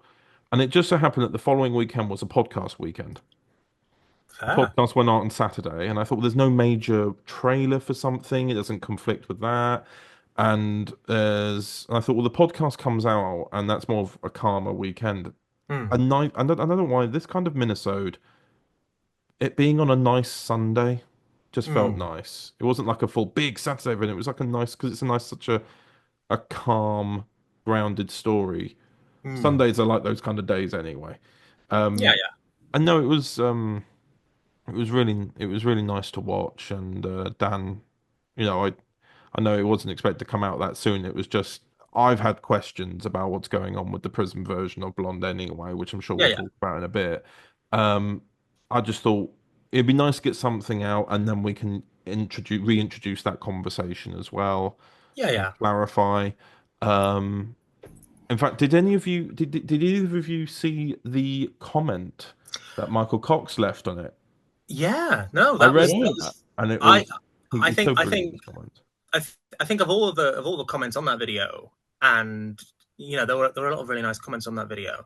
Of all the comments on that video, I think that was my favorite because I do like reading Michael Cox's comments on. Oh, he's wonderful. He's very eloquent and very thoughtful. I think you know you need to approach material like this and at least give it that level of respect because you know people do put a lot of time into it, and I think it's very interesting that he was looking at it from that sort of perspective of you know from both sides of it, as it were, which I think is really important. But no, I mean, thing is, when comes time to go on Fractured Timeline as well, like I still have the project files and stuff. I'm more than happy to. Well, that's the thing. It will likely be something where we'll obviously the title sequence will change and everything like that. No, absolutely. Like that makes sense to me that like all the title sequences would be updated to sort of reflect that version would be a philosophical Doctor release. And it was also important as well that when it went out that I didn't define what range it belonged to. Like I didn't write something like Doctor Who, the Blonde Doctor Adventures or the Philosophical Adventures because it's about both of them, really. Yeah. And what you were saying earlier about the direction given and also how George and Jackie interpreted it. It's looking back on mistakes that, like in some cases, it can sometimes be a case of you're looking, like you say, looking back and meeting yourself just after a terrible event with the knowledge of how you recovered and trying to give comfort, and vice versa. You being in a bad place and hoping that your future self is in a better place too. It's a very relatable story in itself. It's just that it's able to be. Doctor Who obviously can do anything anyway, but it can tell really good, impactful, and mindful stories like this, and it creates a lot of thought with within us as well. It was I mean, something very thoughtful, very thought-provoking. It's part of the tradition of the Blonde Doctor as well. Certainly, like the tradition that I know, myself, George, Lucy Smith, who is one of the key writing team for Blonde on What Fourth Wall. Yeah. The key conversations that we always have, to a certain extent, are about thought-provoking stuff, are about how this fits with because the Blonde Doctor is successful. Really, the reason that the Blonde Doctor resonates with so many people is because of the real emotional depth that George brought to that character in the original 2 shorts. That version of the character. That's the garden and the garden. Was it And haircuts? Yeah. Definitely the garden, I think, is the one I'm thinking of. Because With the War Doctor. Because that version of the character, that interpretation of the character resonated so much with so many people. I think that's one of the real reasons why there's always been this appetite to have more Blonde Doctor content. Like it's a thing that pops up so many places. I know George is sort of a little bit ambivalent about it, really. This sense of, we want more blonde content, we want more blonde content, we want more blonde content, everywhere. Like on 2012 it happened and it bothered him a touch. On Prism it happened. Like even in the comments for this, there were immediately questions about, more Prism blonde. And on What Fourth Wall, like we release relatively regularly blonde content, for the What Fourth Wall, like the Elysian blonde. And it's easily the most successful stuff that we have on there because people just seem to resonate so much with the notion of, here is this character with whom we all connect anyway because we're Doctor Who fans, but here is a version of this character who reflects our insecurities, our imperfections, our failings, things that we all feel so deeply and so truly. I think George, when creating the garden, really tapped into something that still resonates very greatly, and that's what Poignant as Grief had to resonate with. That's why we could have just had these two sort of like being silly and doing silly things, but the Blonde Doctor traditionally resonates on the level of, no, this character exists to address deep meaning, and that's what we had to sort of touch upon. But I mean, the thing that interests me as well is that this was the second ever thing done with the Philosophical Doctor, like ever. So obviously. Jackie, up until this point, had done, the audition and the reveal minisode. So this is like, the thing that's really fascinating to me. Like the question I sort of still have really is, so Jackie, like this was your, in many ways, first shot at really tackling that character, and to do it non-verbally, to do it where all we were doing was asking you to tap into your feelings, Jackie. Well, that's the thing. The first thing was the reveal video where you are talking to yourself. Oh yeah, and then and that was, I mean, because I went from this to filming the Black Ice segment, and I have to say, like, I've loved both. I've loved pretty much every time I've had to perform as Phil. I've loved writing for Phil. I wrote the short story Bertie, based on memories of my late father when he was growing up in World War II. That's still one of my favorite things that I've ever written, to be fair. But the experience of performing Phil here versus performing Phil with Dan is night and day. Because Dan is very much a professional. He had a very clear vision. There was a script, and we went there. What was it, April of 2024, I think. Yeah, like maybe. And it was a rainy Birmingham morning or afternoon, and a lot of it had to be quite static because he needed to add in the CGI of the Dimension 10 Daleks, of that beautiful TARDIS model that I was edited to stand in front of. And I love that image so much. It's one of my favorite ones. I'm glad it was used for the thumbnail. But as a result, a lot of Phil, by virtue of that, had to be quite tempered. So Phil walks quite calmly and slowly down the road, like the way Phil brings out the Sonic, the way Phil stands in front of the TARDIS.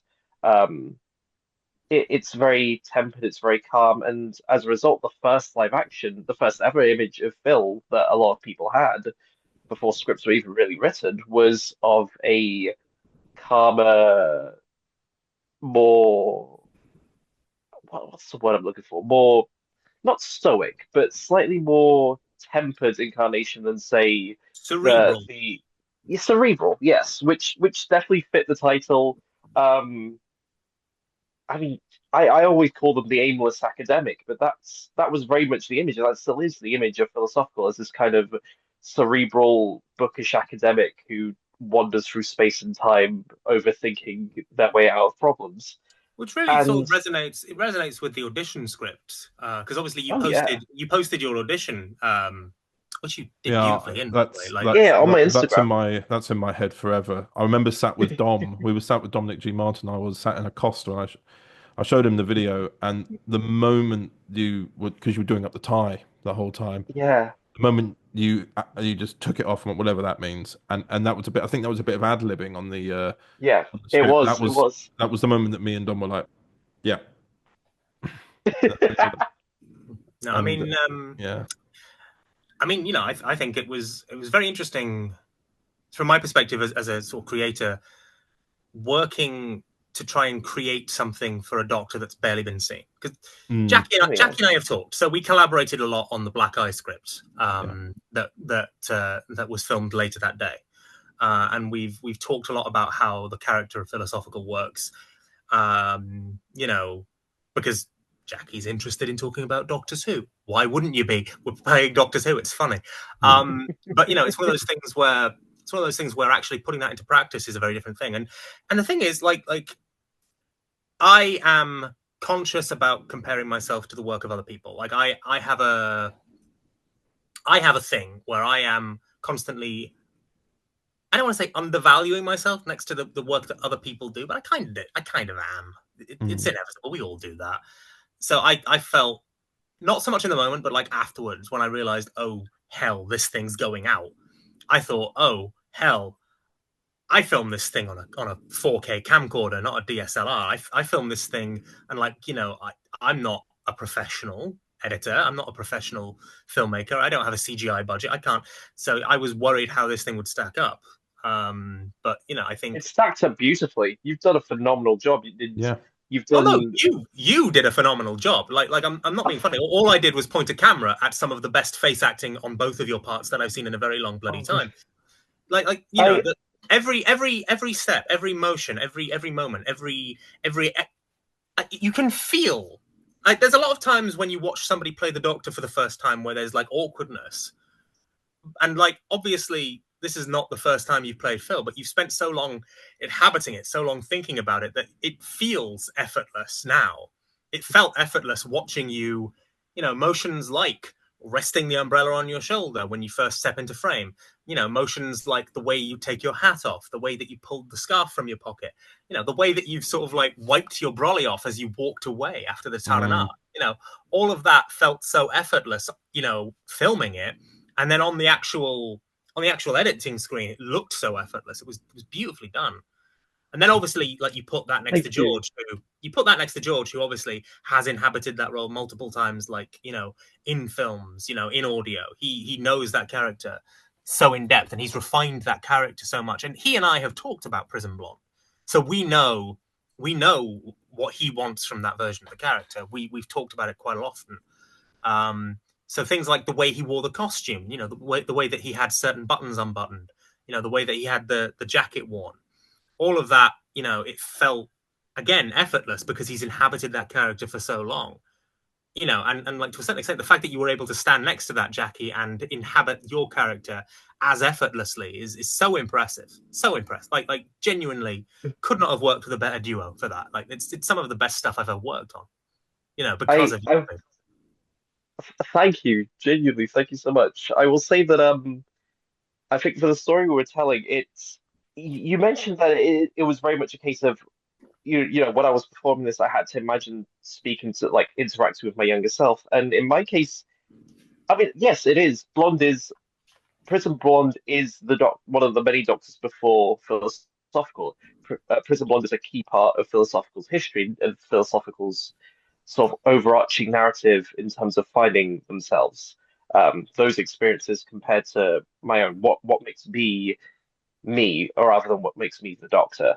But in this case, I I felt like there was a level of truth here because, as I mentioned earlier to Connor before we started recording, I was in sixth form. I was doing my A levels when the episode Eternal Darkness Remastered came out with George Guidra as the Blonde Doctor.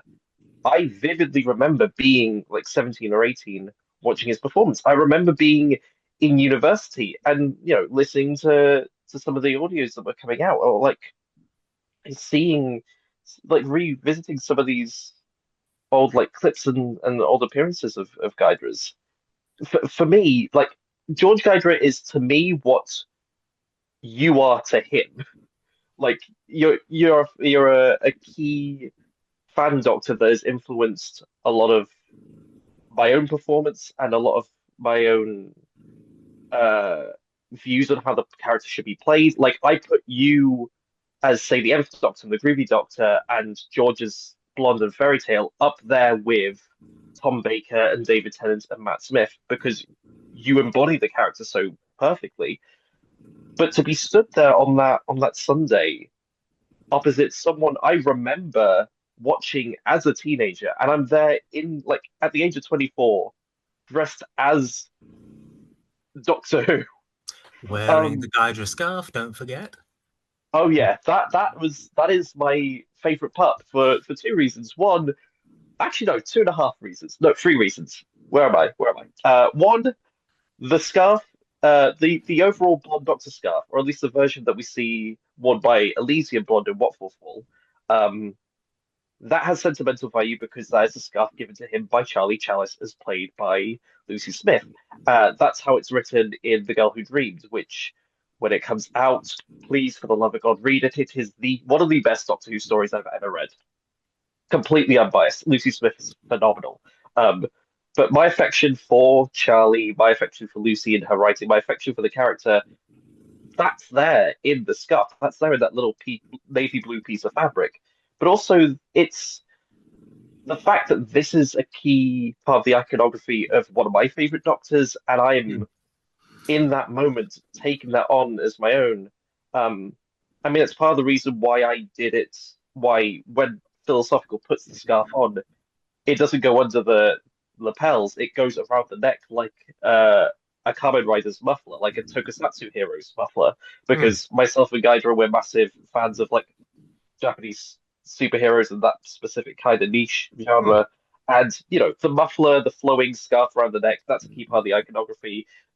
It felt right that if Phil were to don this item, Phil would do it in a way that suits them rather than being identical. Yeah. And the third reason comes fairly recently. So one of my other partners is a very talented artist by the name of Wandering Jackalope on Instagram. Their name is Rowan. I adore them. They are wonderful. And they did. I showed you this, Jed. They did a little doodle of that moment of Phil staring off in the distance with the scarf tied around the neck, with the hat, the coat, and it's because that's been put. I'm not used to having anyone draw me, but to know that, like a character that I've played, and this is the same person who did that wonderful bit of fan art for my partner Theo's like fan series Starlit Saga, like the poster that's been on Instagram of Toy Maker with the two puppets. So phenomenally talented, Rowan. If you're hearing this, I love you. But like to know that that's been immortalized in a drawing, even if it is just a sketch, like a beautiful sketch of that, and that this part of iconography between one of my favorite fan Doctors, is now part of the Doctor that I'm getting to embody. In a way, I was not acting. A lot of the expressions that you see in that short, it is genuinely Jackie imagining interacting with high school Jackie imagining being face to face with my A-level self. And speaking candidly, that time in my life was not an easy one. It was not. And characters like the Blonde Doctor, like the Nth Doctor, like the Cravat Doctor, they were an escape. They were an escape. They were a safety net when I desperately needed something. And to be there in that moment, to be a part of this, a part of the pantheon, as it were, to be a part of this Doctor's history, and to be working alongside yourself, Jed, as well, both for this and the Black Eye. There are no words to really sum up just how honored and how proud and how happy I feel to have gotten the opportunity to do this. And I so desperately wish, one, I will I will do whatever I need to get you to write a philosophical script, because you, Jed, you're a phenomenal writer in your own right. I need more of you writing Phil. You get the character. Oh no, me writing? No, couldn't happen. Never gonna happen. It's not like you already got me to agree to write you one every goddamn season or anything. No, that's Of course, Dan will have to prove that naturally. But I'm happy to write more Phil as and when asked, really. But well, you certainly got my approval. Oh yeah, but no. So this is it though. Is that I think meaningful. Like I made a point recently in one of my Fan Who reviews about how the best stories are stories that mean something, and this story meant something. It was about something. It wasn't just let's get a bunch of guys dressed like Doctor Who together to do a Docky Who. It was there was deeper meaning behind it. Also, you do realize that scarf is the only bit of the original costume still currently in use. I'm aware. Yeah. That That's was a history. religious moment for me. That was a fucking religious moment. That's history right there.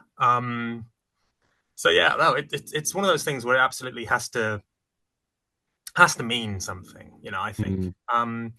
Speaking of meaning, and sorry to sort of steal the segue spotlight from you, Connor.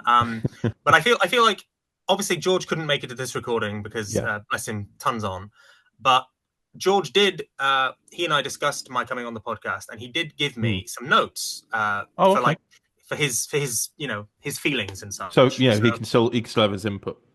Yeah, because obviously this was still like an appearance by the Blonde Doctor on Prism, and he did have thoughts about that when we were making it. So so he's given me a spiel that I'm going to read out for the audience now.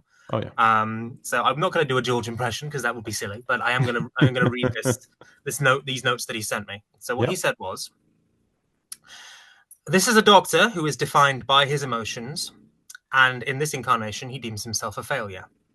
While there are many Blonde Doctors, 2012, Prism, Fourth Wall, and the upcoming Static, they all have things that make each of them a little more distinct from one another. The Prism version, in my mind, is the Blonde Doctor who tried his best and, at least in his eyes, failed to be a good Doctor.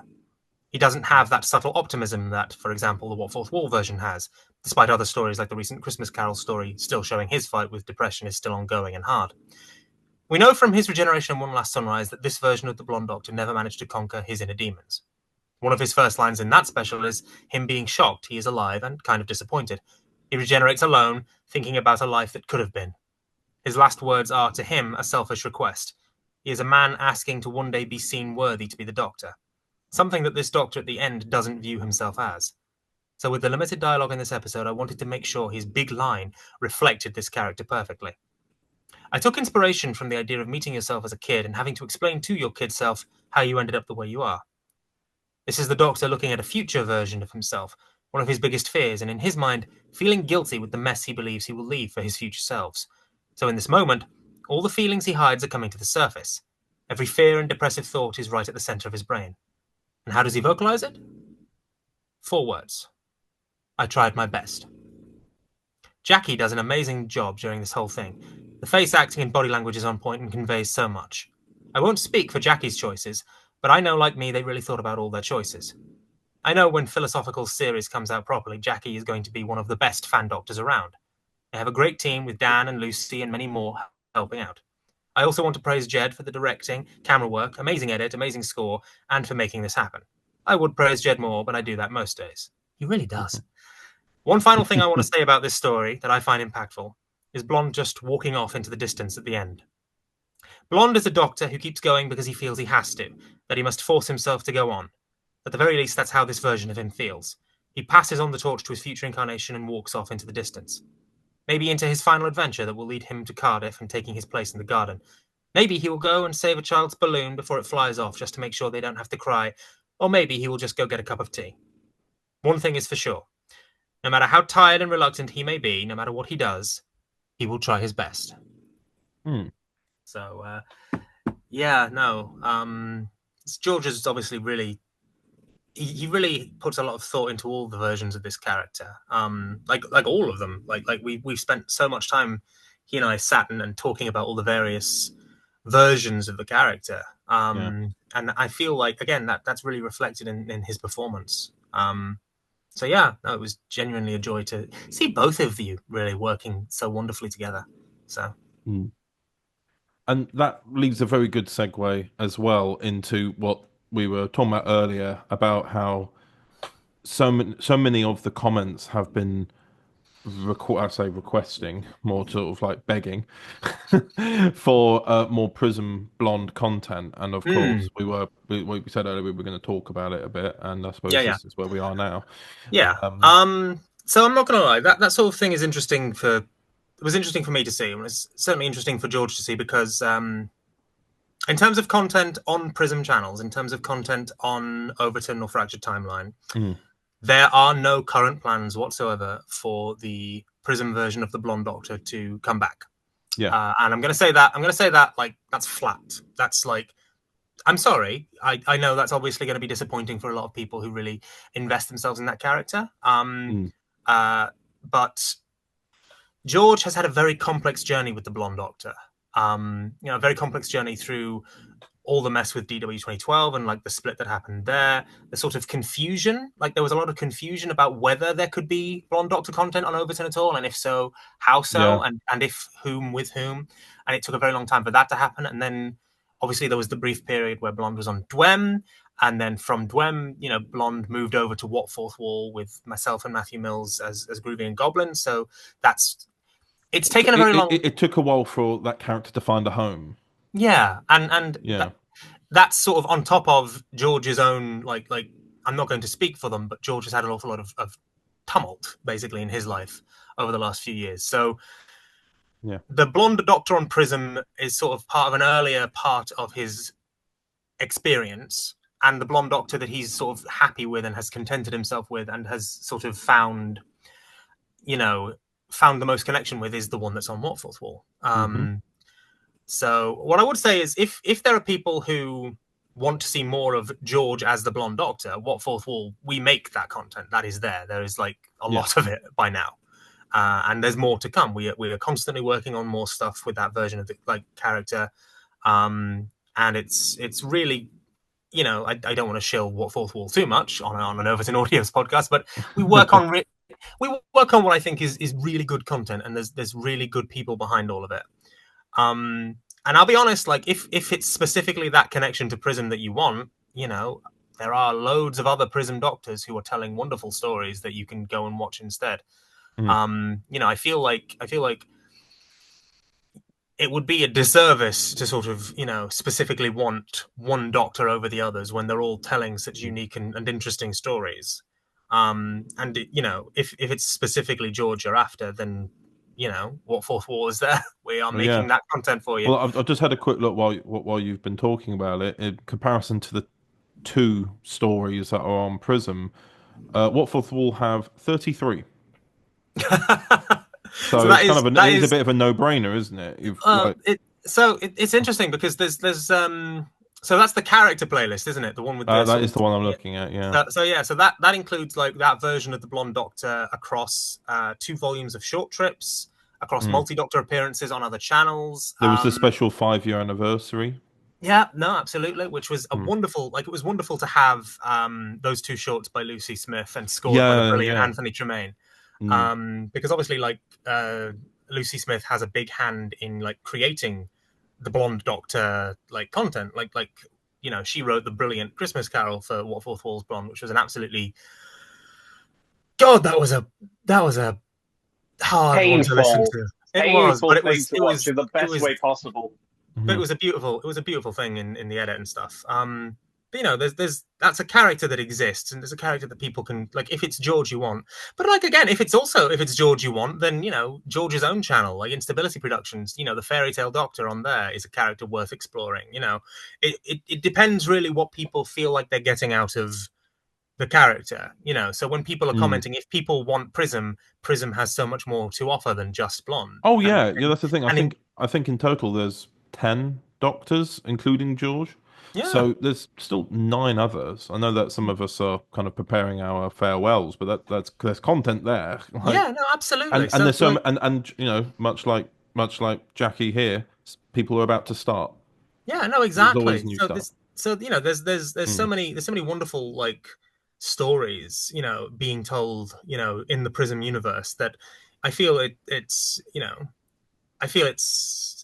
I don't want to say it's silly, people specifically wanting one version of Blonde that only exists in that particular universe, because I don't want to tell people they're wrong for wanting things, but what you want is out there. What you want is out there. It maybe needs a bit more context to it. Like, are they looking for a specific thing to be explored with regards to the continuity? That might be it. And you know that you know the thing is, like, if you want doctors interacting with other doctors, well, you know, we gave you that with Poignant as Grief. You know, that's something that we've been able to sort of give people. There is the big multi-doctor story of the Prism 60th where Blonde is with the others, and that's a wonderful story. You know, I've really loved scoring that. You know, so if it's specifically context within that universe, then that's fair.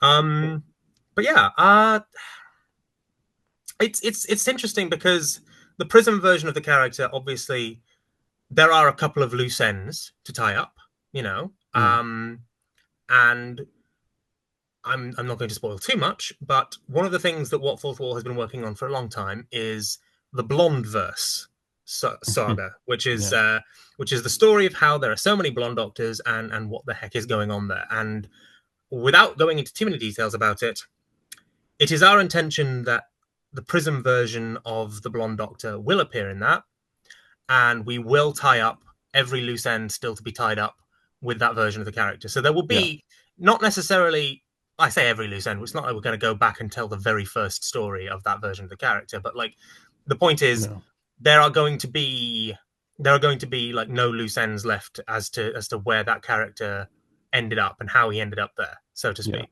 So we're gonna nice tie that up in a bow for people. So keep your eyes peeled for that. But yeah, and in the meantime, like, you know, Phil is coming, everybody. You know, so be patient. Oh goodness. You know, and you know that's really, you know, that's the thing is that it's so interesting, really, though, because you look at that video, you look at Poignant as Grief, which is, you know, in a reductive sense, it's a thing that was knocked together in 3 days based on a bit of improv, pointing a camera at 2 very talented actors and letting them go ham, and then knocking it together in Premiere Pro in a few hours. Yeah. And yet, for all that, it's got, what, 413 views by now? Yeah, something like that. But I see that as fan films at their best, because I remember during the lockdown, Pete Adams, who plays the young Doctor, found the old footage of one of his fan films from 2009, and he put it back into the editor and edited what it should have been like and played it to me. And I remember I was transported back in time, and I sort of it's still on the Overton Audios Instagram story. I went on this kind of ramble about how nowadays you're expected to have sort of the same production value as the show sometimes. Yeah, you're expected to have your own set, your own CGI. And the thing is, like, okay, it seems. I do think sometimes it makes fan films inaccessible to some people in their minds because they're held to that standard. And you know, there are some fan creators out there who are able to go the extra mile and were able to do more than the usual fan filmmaker. But sadly, people have set that as their benchmark. a benchmark of Yeah. what to follow. Like whenever we've thought about doing live action stuff for any doctors, obviously I have to think about the fact that I've got a green screen, but I haven't got a TARDIS set, and there are so many fan films that have that. Well, I mean, if you look at like, so if you look on Prism specifically, like the fan film content that exists on Prism, you've got Dan's work with the Irish Doctor, which was on a TARDIS set. But no, it's gonna which was on a TARDIS set that is now no longer accessible for use by the Prism Doctors. No. But also, like, what you've got to think is that's something that was made with the combined resources of a guy who'd spent an awful lot of money getting those resources together, you know, because Luke Newman did contribute some stuff to that. Yes. But also, it's made by somebody who is, you know, is it a secret to say that Dan is an industry professional? Yeah. You know, well, yeah. Dan is an industry professional. He is a professional filmmaker, a professional in that industry who knows how to make it all look correct. And even then, like, you know, best will in the world. It took Dan more than a year, like 2-3 years to make Dimension of the Daleks.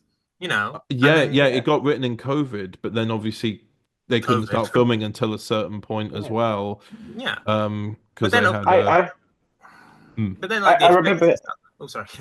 I was gonna say I remember like hearing. Actually, I think I heard this when we were filming the promo for Philosophical, that like Aidan O'Connor, who was there playing Jordan May, actually had to sit Dan Patton down because they were filming in summer, and you know he was there in the full Irish Doctor getup. He's directing as well as acting, and you know he was like fairly close to passing out. Dan will always go the extra mile. Like he doesn't stop. It's why when I've directed The Candidate or The Marinus Paradox, I've never seen him so relaxed. Like, but the problem is, it's not a criticism because he's so used to it. Whenever we've been filming, he's been itching to get involved, and we're like, just sit down, relax, you can chill. And he doesn't know how to do it because he's so on the ball. He's so like he knows what needs doing. Like, and he's so great. But the thing is, though, is that like that is one of the most talented people currently making fan films in this fandom. A professional who knows the standards, has the technology, has the kit, has the expertise. And how long is it going to take him to finish his last story?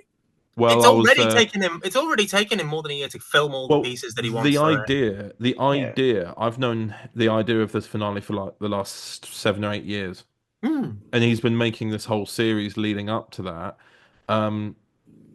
And now he's finally telling it, which I'm so proud of him for pushing through and getting to this point. But it has to be perfect. It has to be. When I was there a couple of months ago filming, he's been so precise with it, and it's got to be. He's calling it. It's got to be like his final masterpiece, you know, and. The setup he's built up over time. He's gone from DSLR, like a Canon 600D sort of, I think it was 600D. Yeah. He's then got the Sony A7S, and now he's got a Blackmagic Pocket Cinema camera with all these attachments on it. And you're like, oh my god, we're like, I've held it to film when I was there. My shoulder was aching within about 10 seconds. It's so heavy. So there's two things to look at here with that. And one of which is this is a professional, you know, doing a job professionally. Yes. And it's going to still take months and months for it to be finished at the 11th hour. Like, so much of it has been filmed. Like Anya's wrapped. You've wrapped, I take it. Like, you and Chelsea wrapped. Almost. I've almost wrapped. Almost. Okay. So like even now you've still got so much. There's still so much for him to do. You know, just to make what is going to effectively be like one fan film. That's like, you look at some people who make these things and you like wonder to yourself, how the hell are you making that many that quickly? Yeah. You know? But then like the flip side of that though is that imagine knowing that is the world, like for me, imagine knowing that is the world that the Philosophical Doctor effectively comes from, the world of filming it with a pocket, you know, like cinema camera. Like when you go in front of the cameras to like do the T-pose, Jackie, when you are standing in front of the green screen doing the T-pose or whatever you end up doing, you're gonna T-pose, you're gonna have been Daniel Patton 5 seconds ago. That's gonna be filmed on such a radically different setup to, you know, frankly, one ginger guy, a tripod, and you know, I could literally, like, obviously the dear old audience aren't going to see it if I can even find it because my desk is really dark. Yeah. But I'm filming on like a Sony. It's a 4K camcorder, but I'm filming a Sony. Yeah. I'm filming on a Sony camcorder in 1080p. That's what I bring to the table, and that's that's me. I've been doing this for years, and I still feel inadequate next to somebody like Daniel J. Patton. But I don't think you should. I don't think you should. Fan films are about people coming together to make the best thing they can and be proud of it. And in some ways, I've always seen it as, and controversially, there was something that John Pertwee said about the show, which somebody said, shouldn't the show be given more budget? And he said, it would certainly make things better, but the show thrives on not having a lot to work with. Oh yeah, when you look back on the episodes that were lower budget stories, and you can kind of tell sometimes from the lack of locations or the lack of cast, but the story as a result has to hold, and it sets you to a standard. If you've got everything in the world, in a way, you know that will help pad certain things, and so which is why I always try and. Controversially, if I've got the option to make things better, I will sometimes limit it because I want the story to shine through. Yeah, that's fair. I mean, like I could, I do the Something Blue Fan Who review. I have watched a lot of fan content that, charitably, some of it is technically very proficient and then written like absolute pants, which, I'm not shy with my opinions. Some fan content is written like absolute arse. And you know what? And you know what? That's fine for the people who've like not been writing for very long. Not everybody can do what I did and like get a degree in this shit. But like conversely, like some people have been doing it a very long time and they've made their technical stuff really very good, and then they've not made the effort to improve the writing side of it. And it's like, well, why are you doing it then? Because if you're not doing it to tell a story, then why it can only hold it up for so long until you've got to start trying to evolve. No, this is it, and like I think there's some really like phenomenal stories that are the lowest budget crap that you could possibly imagine, but it's held together. Like I will always think of the sort of review I read of The 10th Planet by Elizabeth Sandifer, who's a phenomenal, reviewer, and her critique of The 10th Planet as basically being about, and you have to sort of recontextualize it as, no, these are not the Cybermen TM, big metal stompy dudes. No, these are strange new monsters that have gone on a clopothic journey where enlightenment is horror, and they're now coming to kill the world with their enlightenment. And this is that's what I want to. With all the stuff that I'm doing, I want to sort of look at the stories we're telling and go, well, all right, what is the deeper meaning? Why am I writing this? Why is this being created? Yeah. But it's like the Black Eye, because I did say at some point that I'd be talking about the Black Eye. So, so the Black Eye began its life as me thinking to myself, gosh, if I had known that Doctor Who Multiversal was going to be more than just the two things I wrote for the Cravat Doctor and the Dickensian Doctor to me, if I'd known there was going to be more to it, I might have offered to write more and actually, do more with that. But obviously, I'm given to understand that was sort of a late in the day decision to very late. Yeah. It was we'd already filmed it by the time that it had expanded into something else. Yeah, so like that's an interesting thing though, because that's a case of like through circumstances, a bunch of different minisodes from different channels and different ideas were all sort of stitched together into this one saga, which I thought was very interesting. But I sort of wanted to look at that and go, well, okay, what if you knew from the beginning that's what you were doing? And so I thought, well, okay, structurally, that notion of film prequel, audio main, that works really nicely. So I thought, right, I'll do that.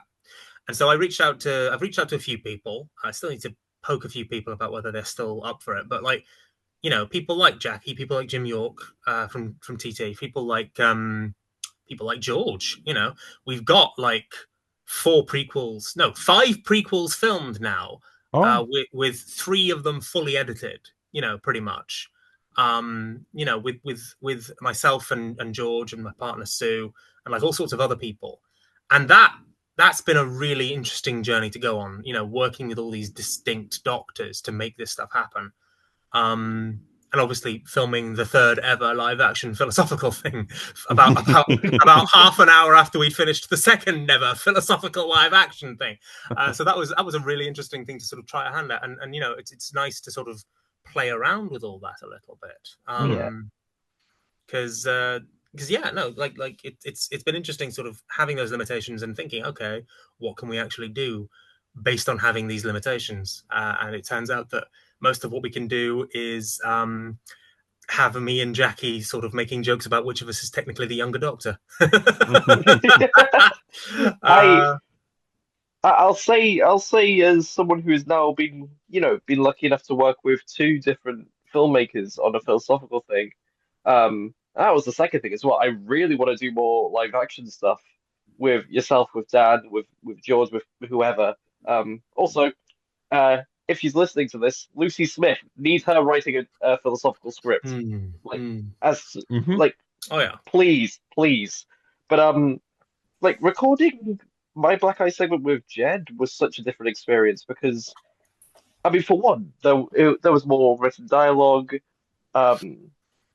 Without going into too much detail, I got to showcase a lot more of the film that people are probably going to see, or at least hear during that first season and beyond. Which is so strange from my perspective, can I just say? Because, you know, like without obviously going too much into it, I've not seen all that much Phil, because I don't know if you all know this, dear listeners. There's not that much Phil yet out there to see. So the act of writing a single script to sort of extrapolate a Doctor based on what is effectively a reveal trailer with barely any character in it, like a beautifully shot one, love the dialogue, but there's not much in there to extrapolate a Doctor from. So all I had to do when writing that was go, okay, what am I looking at here? I'm looking at, here's a Doctor, they talk a lot, they're called the philosopher. Presume that they're going to have some philosophical stuff spouting out of them occasionally, and from that I sort of extrapolated this thing that's like, it's really weird. Like there's Star Wars quotes, there's Star Trek quotes. You know, there's like, they made Phil into a bloody nerd, and I'm so grateful for that. Oh god, no. I mean, to be fair, genuinely, it was such a surreal experience, sort of writing that, and then obviously acting alongside Jackie, which was phenomenal, absolutely phenomenal. Oh, yeah. So yeah, no, like it's just, I found it all really very interesting. Yeah. I certainly felt maybe just, I don't know if this was a case of the filmmaking or just like, because you don't have to worry about the CGI and having to stay still for like rotoscoping, or maybe just me bouncing off of a lot of Jed's energy, particularly when he is in characters groovy. I bloody love the groovy Doctor. He's one of my favorites. He is my Blorbo. He is my baby. He's up there with Starlet, and that's only because I'm very biased with my love for Starlet.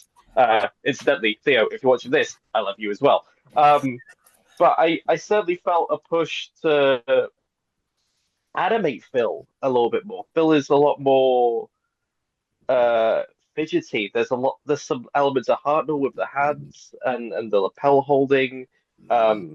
There's definitely more of a playful, youthful side to this incarnation that I got to explore, and a lot of that was just my genuine excitement at recording this.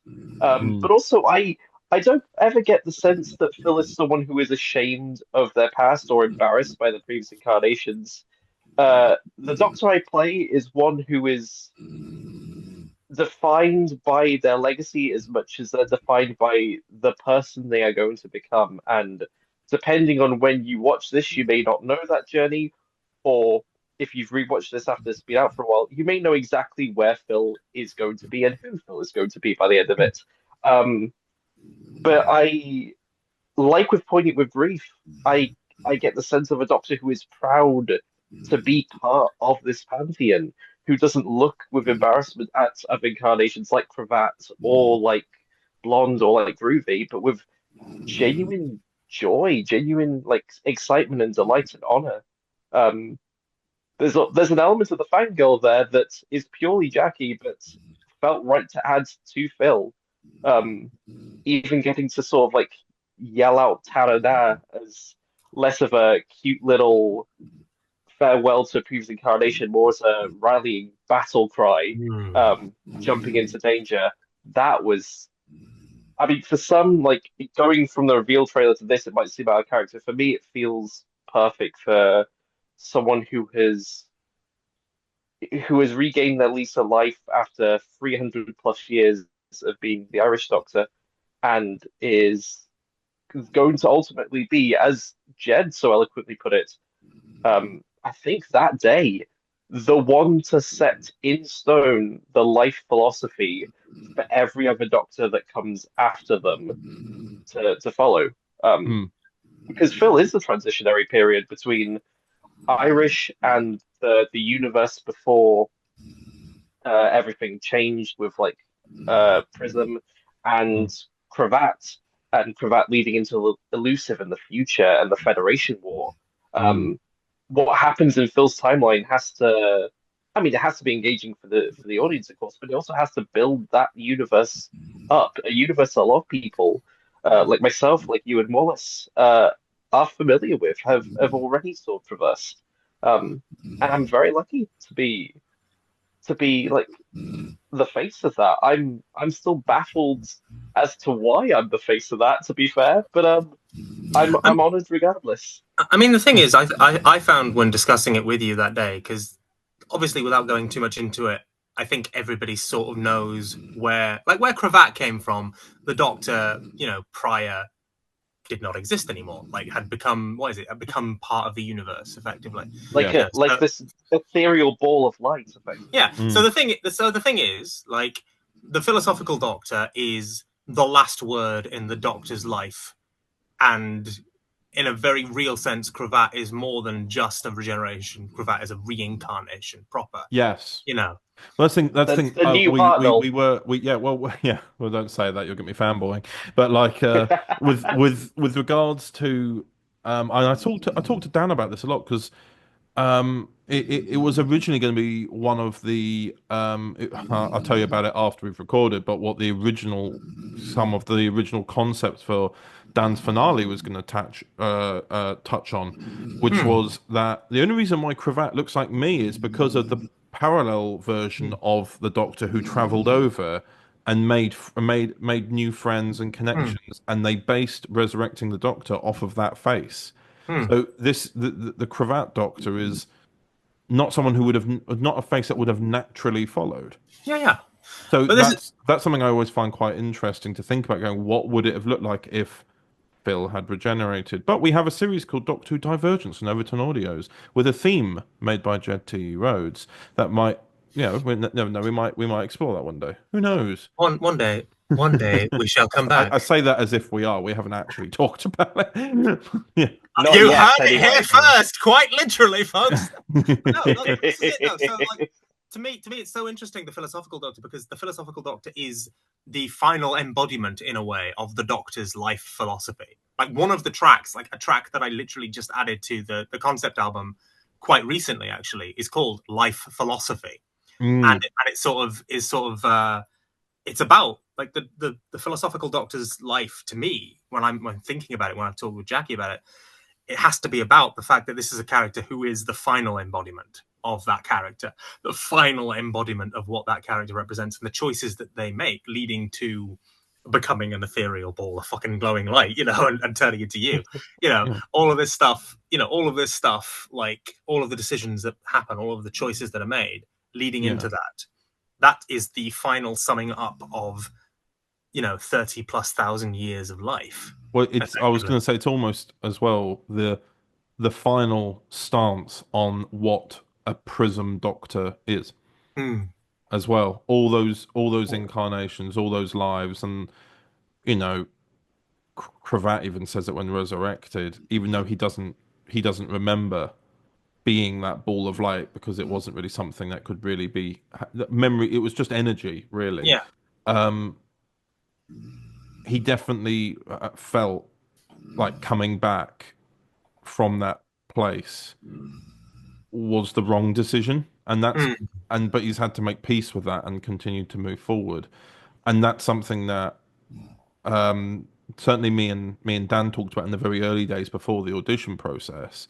was that this is the Doctor who has to make peace with the past, which is why, again, this minisode works. Like it's literally going to the past, confronting the past, making peace. Yeah, and it's so weird because like these are all themes which they make so much sense when you tie them all together, and yet, you know, obviously I know you, I know like Dan, you know, but I don't know.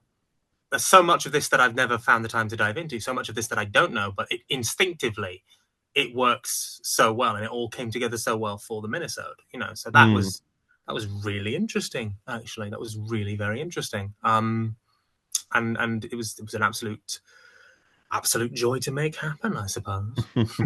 Definitely. Yeah. Definitely. But yeah.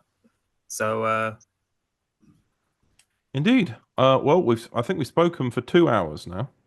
Oh my God. About how long was it? 7 minutes? 7 minutes. It's almost that's probably my fault. But this happened, to be fair. This happened when I was on the 50th anniversary podcast as well. I just talked for too long because I'm goddamn. Oh, you mean the 60th? Oh, fucking hell.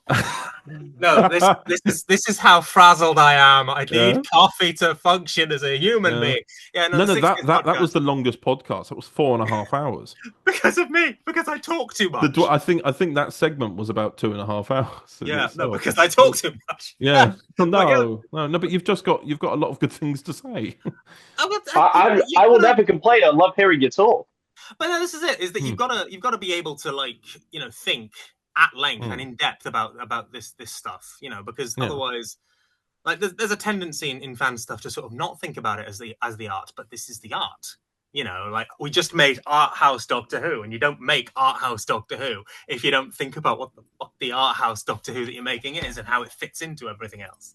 Yeah. You know, so that stuff's really, like, it's important to me because, you know, just because this is fan stuff, guys, just because this is silly fan stuff that's not going to make you money, doesn't mean you have to half-ass, like, the deeper meanings of it. And trust me, like, if there's one thing that I will say, it's the thing that I found is it's always really important that you're not just making Doctor Who that's inspired by Doctor Who, but that you're making Doctor Who that's trying to say something. And it's inspired by other things and draws upon other sources. Because the more you do that, the more you're making something in a way that feels more like real Doctor Who, you know. So anyway, I'm gonna stop getting on my soapbox, and I'm gonna let Connor wrap this up and pray to God that future editor Connor doesn't feel a sudden desire to lynch me where I stand. So. Oh no. All I'll do is cut out any long gaps that we have. At all in this, really, everything we've talked about is staying.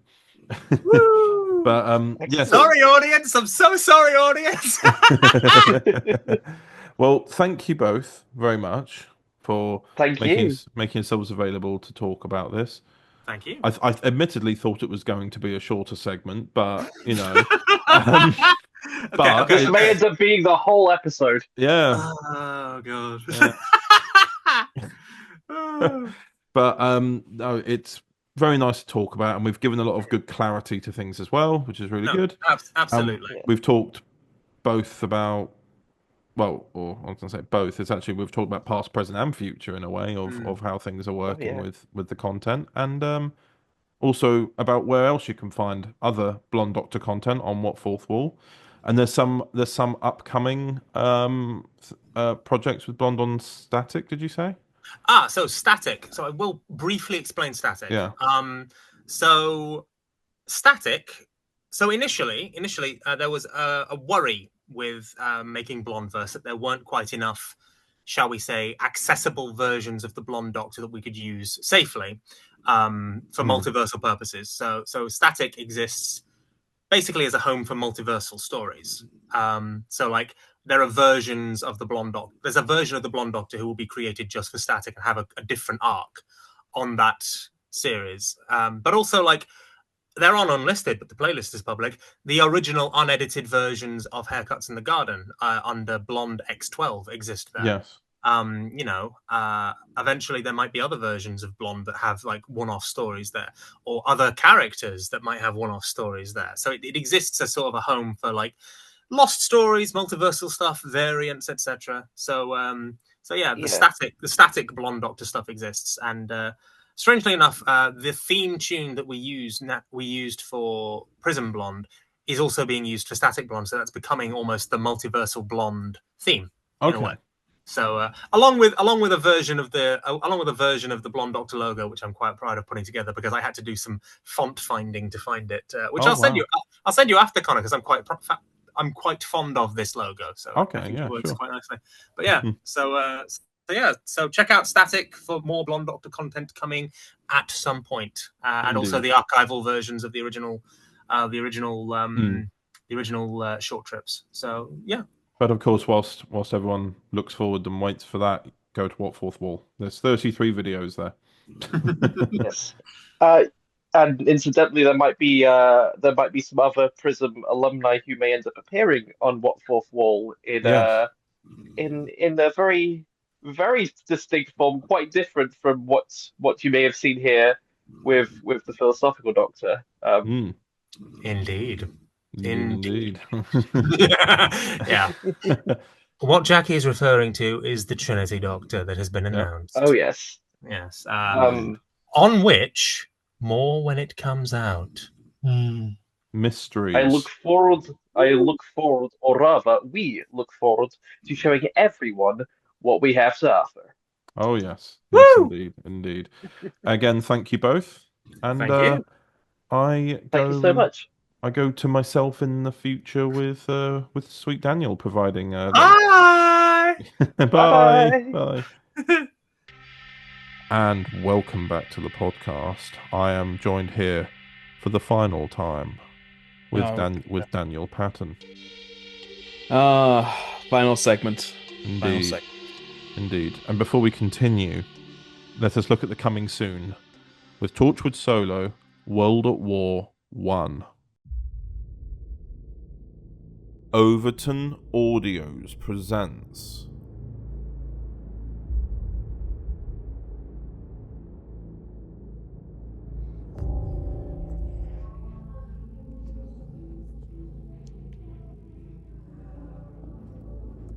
What made you want to stop me? Because it's the right thing to do. Because the Doctor showed you a path. Before this, you wanted a simple life, yet here you are. Such a shame.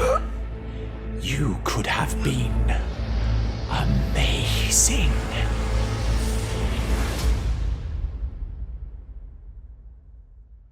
Doctor, help me. What the devil? He's got to get me back. I've got to see her.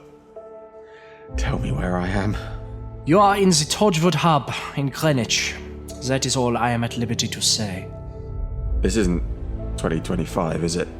Well, Matthew, it is December 1914. You are shitting me. You promised to send me home. You can't, can you? No. Which is why you can do some good here, at Torchwood. We've had multiple cases of this happening down here. We put it down to shell shock, most men down here get it, but after a while it began to feel different. If they cross this field, then we can count this war as lost. Do you think we'll be able to? They've already taken down so many of ours already. Give it to us. Now. Fire! I'm so sorry, Colin. That's a foreign name? Yes, miss. Oh, I'm not the judgmental type, dear. Don't worry. Listen to me, all of you. This man is defending the enemy. He's dead. The gunshot wounds are clean, very precise. And whoever did the stabbing, wow, they have surgical training. He was German-born, and in this climate, that alone made him a target. We are doctors of war, sir. If we cannot help everyone in need, then how can we sleep at night? Then the first gunshot rained out. And for your betrayal? I did not betray anybody! Torchwood Solo, World at War 1, coming the 5th of July 2025 at 12 PM.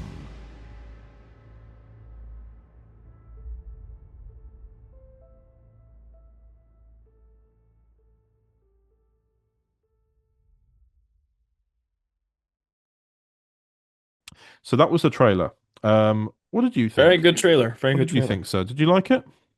Honestly, I really did, and I think it's just I like when you expand on original ideas, especially because it was like a one-off Torchwood idea you had before. Mm. But to expand on it and explore those characters a lot more, I think is a very interesting thing. And what's sort of nice as well is that it's a great example of showing multiple performances from a single actor doing multiple characters or multiple Yes. interpretations of the same character. Yes, indeed, because the opening of that trailer is obviously we've recast Veritas since as well as Matt Vowles, and one big continuity point is that they are both the copies of one another, like well, or like doppelgangers. They have the same face. Well, they might not be the same person. They have the same face across the multiverse. Yeah. So Jimmy Wolf plays Matt Vowles, but simultaneously, has to play Veritas, and his first debut as Veritas was on New Year's Day with the Henry Woodman New Year's Day special, which was Henry's game from Into the Storybook. So that was his first like kind of cameo debut, but this here was another one. And they obviously, they always had very distinctive voices because the way the original actor Ollie played Veritas, and Matt Vowles was East London Cockney kind of geezer vibes for Matt Vowles, and then Veritas was a very posh, eloquently speaking individual. Yeah. And I played the trailer to you, and I didn't tell you that it was a multi-performance, and when I did, you didn't even know. I didn't know. So I thought, oh, that sounds very interesting. I was like, I didn't realize that he was doing Veritas. I could tell it was a different thing. I did not realize that was Veritas. I did Yeah. not, and I was very shocked to hear that. I was like, that is really good. I think because you can definitely tell in the performance Yeah. where what Jimmy did and what he did differently with each character, and I think that was very well done. Yeah, but that was also kind of we were saying it links into what we were just saying about Mastermind Volume 3 when reading the comments about how sometimes you couldn't tell who was talking when there's multiple versions of the character in the same room. I don't think there was a lot of learning from that because, like, Oh as you yeah, can tell. well yeah, especially considering that Mastermind Volume 3 is technically 3 years old.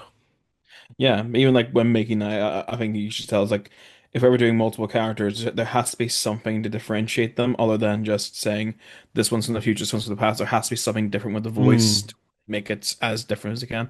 Like when I yes. made Boyd of the Damned, the short trip where it had me as Irish, Fallen and English. They all had three different accents, and you could follow that as well. And there's also different ways of performing it. But like with sometimes you're playing one character is from the future, one character is just from the present. There's not enough distinguishing features in the vocals to differentiate the two sometimes. Yeah. I mean, again, another good example is, as well as that, we did in the final volume of Crimson Hunter, there were two Julias in that as well. But one of them was Julia Breslin, who'd chosen the path of Julia Breslin, and the other one was the one who'd chosen the path of the Crimson Hunter. So the Crimson Hunter spoke with a much more lower, slow voice. Yeah. Meanwhile, Chelsea playing both of them, obviously. When she did Julia, she had more pitch to herself because she was playing somebody who was more open with her emotions, whereas the Crimson Hunter would switch that off. So there's a very obvious tell. But that's always good anyway. I know. But as well as that, with Torchwood Solo, it was nice and really refreshing to do something with Torchwood that wasn't what we'd been doing with Torchwood New Era, because that's got such a style of its own anyway. To do something set in World War One was really interesting. Yeah, it's a good place to just set any story, especially with Torchwood. I think there was definitely a lot of expansion you could have done there, so I'm really excited to see where this volume takes. Another thing we talked about before was about how when it came to putting Veritas into the Henry Woodman New Year special, all the other recorded voices around him are the original recordings from 2018 because I'm a bit of a completionist when it comes to this stuff. Dude, And I sir. like it, and I like it when you can recognize the voices from the original, even though it's got someone new there. Whereas with this, with Torchwood Solo, World at War, we had to remake the first episode, so that first script is not changed. It's just got Yeah. different voices in it.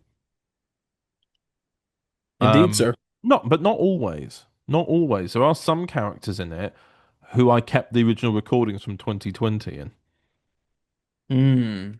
And they're nice because it's nice to kind of have. I always like paying reference. I didn't want to rewrite everything completely when there was no reason to. Oh yeah, absolutely. I get that there. And, It's and nice it to was have. it was so great to expand. It was so great to expand on that first episode as well. 100%. I think it's also nice to keep people. Some people who like you say you kept some of the original lines the same, so that people can maintain their performances from the original as well. Yes, it's only really background characters in the first episode who really survive the culling of it all. But it the other 3 episodes we did were so great. I was so like happy with how they turned out. Episodes 3 and 4, I had so much fun writing. It was because I always had this idea that if I were to ever do a volume, I'd want to lean into contemporary issues, but base them in the past. So episode 3 is very, as it says in the title, is called Sheltered, and that's based on how people talk nowadays on social media about things they don't understand and people they don't understand and culture, and obviously how it relates to World War One with what people thought of Germans. Yeah. Considering that we've got a German character who's in the Torchwood team as well, it was something that needed, and we kind of paid some reference to it in the original World at War story. I just wanted to expand on that, and I hope people enjoy it, and kind of it feels familiar despite the fact it's set 111 years earlier. Yeah. Another funny thing is that when World at War came out, it was 2021, and Matt Vowles was from the year 2025. September 2025, in fact, and now it's coming out again in 2025, but yet it's still like not completely aligned with it. It's still technically a few months in the future of when it comes out. You could have had it perfect by having it September 2025. I know. Shame on me. I know. Anyway, it is weird how they came full circle. Indeed. So, that's all I'm wanting to say on the volume at the moment. I want people to enjoy it. I don't want to say too much or give away too much. I hope people enjoy it when it comes out. And there's nothing else to say, Dan, but farewell. I don't think. Yes, indeed. And it was a pleasure having you on the podcast as always. We started together. You took a break, and then we came back, and just under 2 years after you came back, you're going again. Yeah. And it's been very lovely having you, my friend. Well, to quote Shudigatwa, it's been an absolute joy. Oh, sir, don't do this. It'll make me sad, sir. You know me, sir, you know me. But yeah, it's been great to be a part of this here. And again, I'm not going to be gone. I'm never going to be fully gone. I will be coming back for segments. I might be coming back as a guest every so often. Oh, yes, but indeed. Thank you very much, sir. Thank you very much. No worries, it has been quite the journey for the last 5 years, hasn't it? Oh, yes, indeed, sir. And in that case, then I bid not just yourself, sir, but everyone listening to the podcast, I bid you all a farewell.